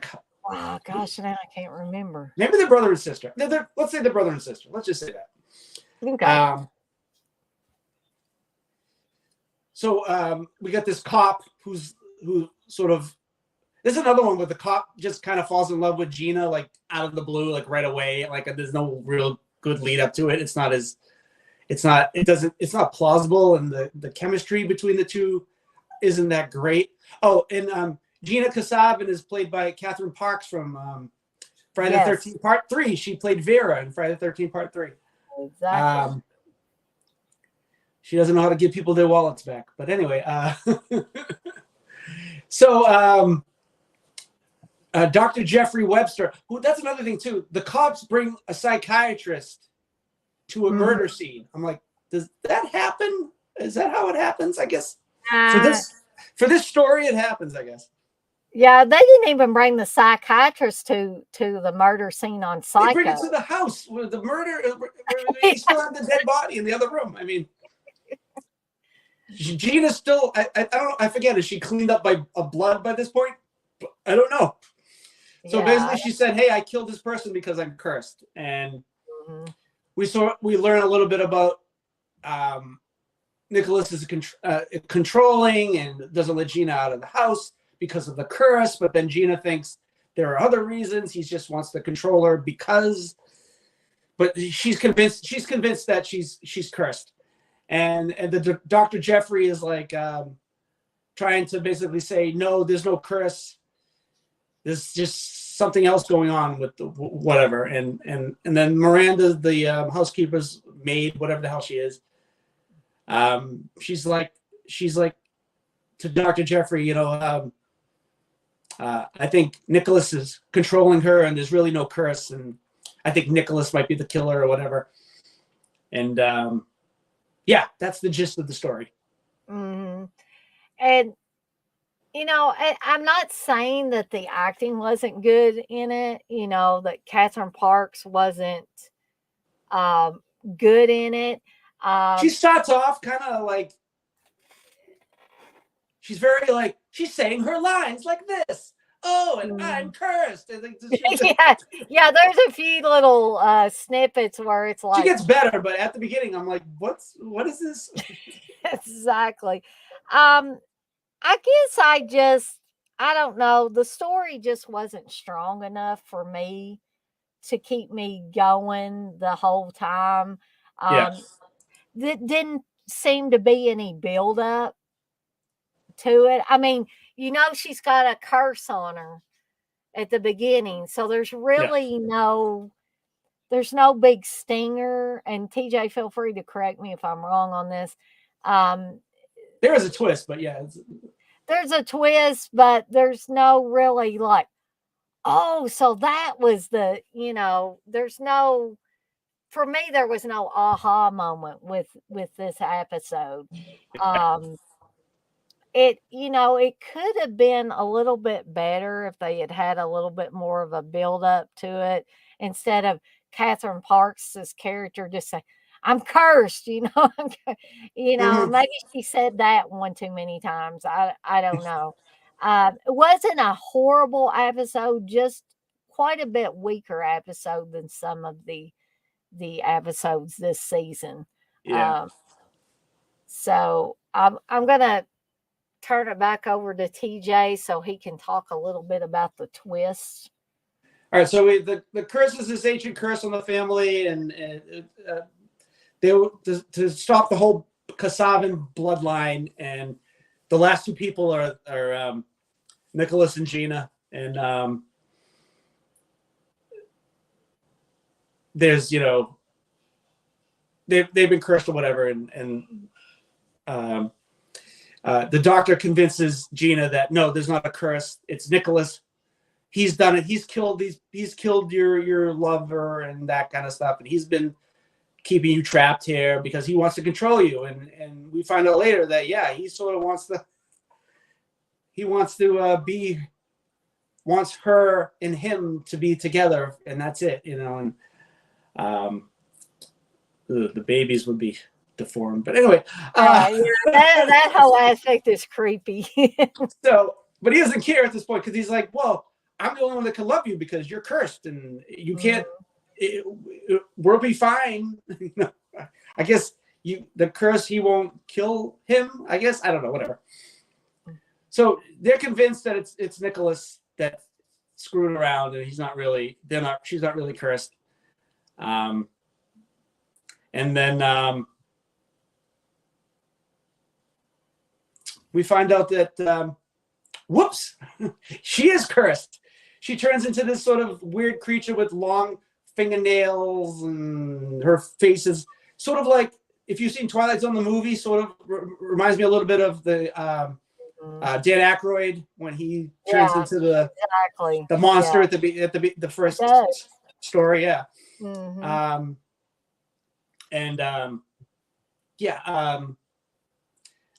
Gina kills Nicholas, and then Jeffrey kills Gina. And the twist is Miranda is related to the person who put the curse on her, and they've been waiting for centuries for the curse to finally kill everybody. So she's been hanging around the family waiting for them to finally die so she can, I don't know what she's going to do. I don't know if she's going to go get a job somewhere else or what. Yeah, I don't know. So that's the big twist. Miranda's the part of the bloodline that cursed them and was just waiting for them to finally kill each other, I guess. Yeah. So that's the ending. Yeah, pretty flat, and a pretty flat episode to end this season on. She does one of those speeches where she's like, "Hey, the curse is finally over, and I've won, and now I can go off and maybe become a cashier at McDonald's or something." I don't know what else she's gonna do. I'm gonna go work at Target or something. Her resume was 30 years. She's probably been there since Nicholas and Gina were little. She's not that much older, but whatever. But right. Her resume is probably not that big, so she hasn't much to do. I don't know. So we have officially reached the end of season 2 of Tales from the Dark Side, and barring anything going on with me and or TJ, we will more than likely start the first half of season 3. Season 3. Yeah. So you guys can look forward to that. But I'm going to read these last few quickly. These last few comments, because there was some midsummer talk and all that. So Rob says, I'm the goddamn Evil Dead chick. That's who, I guess, in response to me saying, who am I? I don't know if we need the Lord's name in no. Yeah. Shame on you, Rob. No, I'm just kidding. Kelly says, but I'm Team Dana. She can like what she wants. Well, thank you, Kelly. I appreciate that. Wes says Midsummer is another one of the most unsettling films I've ever seen. No shit. I still have yet to see all of Midsummer. I need to actually sit down and watch it. Rob says Midsummer. Damn, that's another great one. Every list of fans. Wes says that's her gimmick, like TJ's gloves. That I hate, a lot of new movies, I guess. No, I didn't. I cannot really say that I don't like Midsummer, Wes. I cannot say that because I haven't seen it all. I will have to get back to y'all on that. Dana, you need a I Love Skinamarink shirt. You should wear one. Rob says Ari Aster is a great filmmaker. Now, I'm on the fence about that because I didn't like Hereditary. Haven't seen all of Midsummer yet, so I'll have to get back to you on that. Rob says sad. Ari Aster is sad. Dana heard his film. I don't think Ari Aster gives a shit what I think. about anything, really. His millions, yeah, he's fine. Kelly says, I've had films like that, Dana. Like the whole film infuriates me and I'll hate it forever. So I get it. See, yeah, that's what Hereditary does to me. It just infuriates me. Um,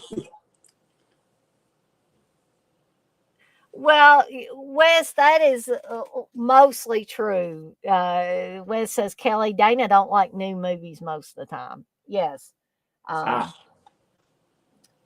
Kelly says Midsummer was excellent. Ari Aster is so talented. Midsommar. Yeah. Kelly says, Wes, there's a place for the oldies but goodies too. I'll get on here with Dana to talk about one of the old classics sometime. And yeah, I would still love me and Kelly to do a Hitchcock type of thing so we can talk about all those classic. Make sure it's a color one because I know somebody doesn't like black and white. So. Wasn't it 71? Doesn't 71? I think, did he say that yesterday? Did he say that yesterday? Yeah. I love 71 though. Wes says, y'all gonna check out our Scream Stream marathon show tomorrow. Gonna be huge. Well, at 7:00 I will be at Scream 6 screening. So yeah, so TJ if it interferes with that one, I'll see after and before. He'll see it on the replay. Rob says, I'm reading some reviews. People are giving Scream good reviews, so that's my buddy saw it yesterday because he's got press screening credentials, so he got to see it. And he did a little, not a review, but he basically said, how he thought it was a little contrived. So I don't know. Wes said that I'm on the fence about Aster, but some fucker shooting the ceiling for 15 minutes at a time and making the toilet disappear does it for her boss. Is that don't say too much. DJ hasn't seen But okay, I beg to differ with you guys that say he was shooting the ceiling for 15 minutes at a time. You guys have to turn on your hearing aids, turn on your ears. Listen to what's going on when he's shooting walls or ceilings, okay? I think y'all are concentrating too much on what's disappearing in the film. I heard subtle things in a lot of the scenes that maybe people didn't pick up on the first time around. I say, you tell me to give some of these Ari Aster movies a second chance. Why don't you guys give Skinamarink a second chance? There's only so many hours in the day. Rob says, we're doing Hitchcock's Rope on the next episode of our podcast, Cinexcess. Oh, that's cool. I need to go back and watch Rope. Nice. Kelly says, yeah. So anyway, that's it for tonight because I've got to get some sleep. Got work tomorrow. I know TJ's got to get some sleep. I'm sure you guys still left in the chat. Got to get some sleep. But I want to thank everybody for being in the chat. I want to thank TJ for co-hosting with me once again. Thanks for having me. Anytime. And I look forward to covering the first half of season 2 Wednesday. Oh, sorry. Lord. CK wrote something. No, I'm not hearing voices in my head. There are actual subtle things in that movie. Okay? So, no, I am not hearing things only in my head. Thank you, Kelly. Kelly says, fun show tonight. Thanks, guys. And Thanks. on that note, I am going to skedaddle on out of here for the night, and I will see everyone on the flip side. Good night, everybody. Good night, TJ. See you next time. Adios.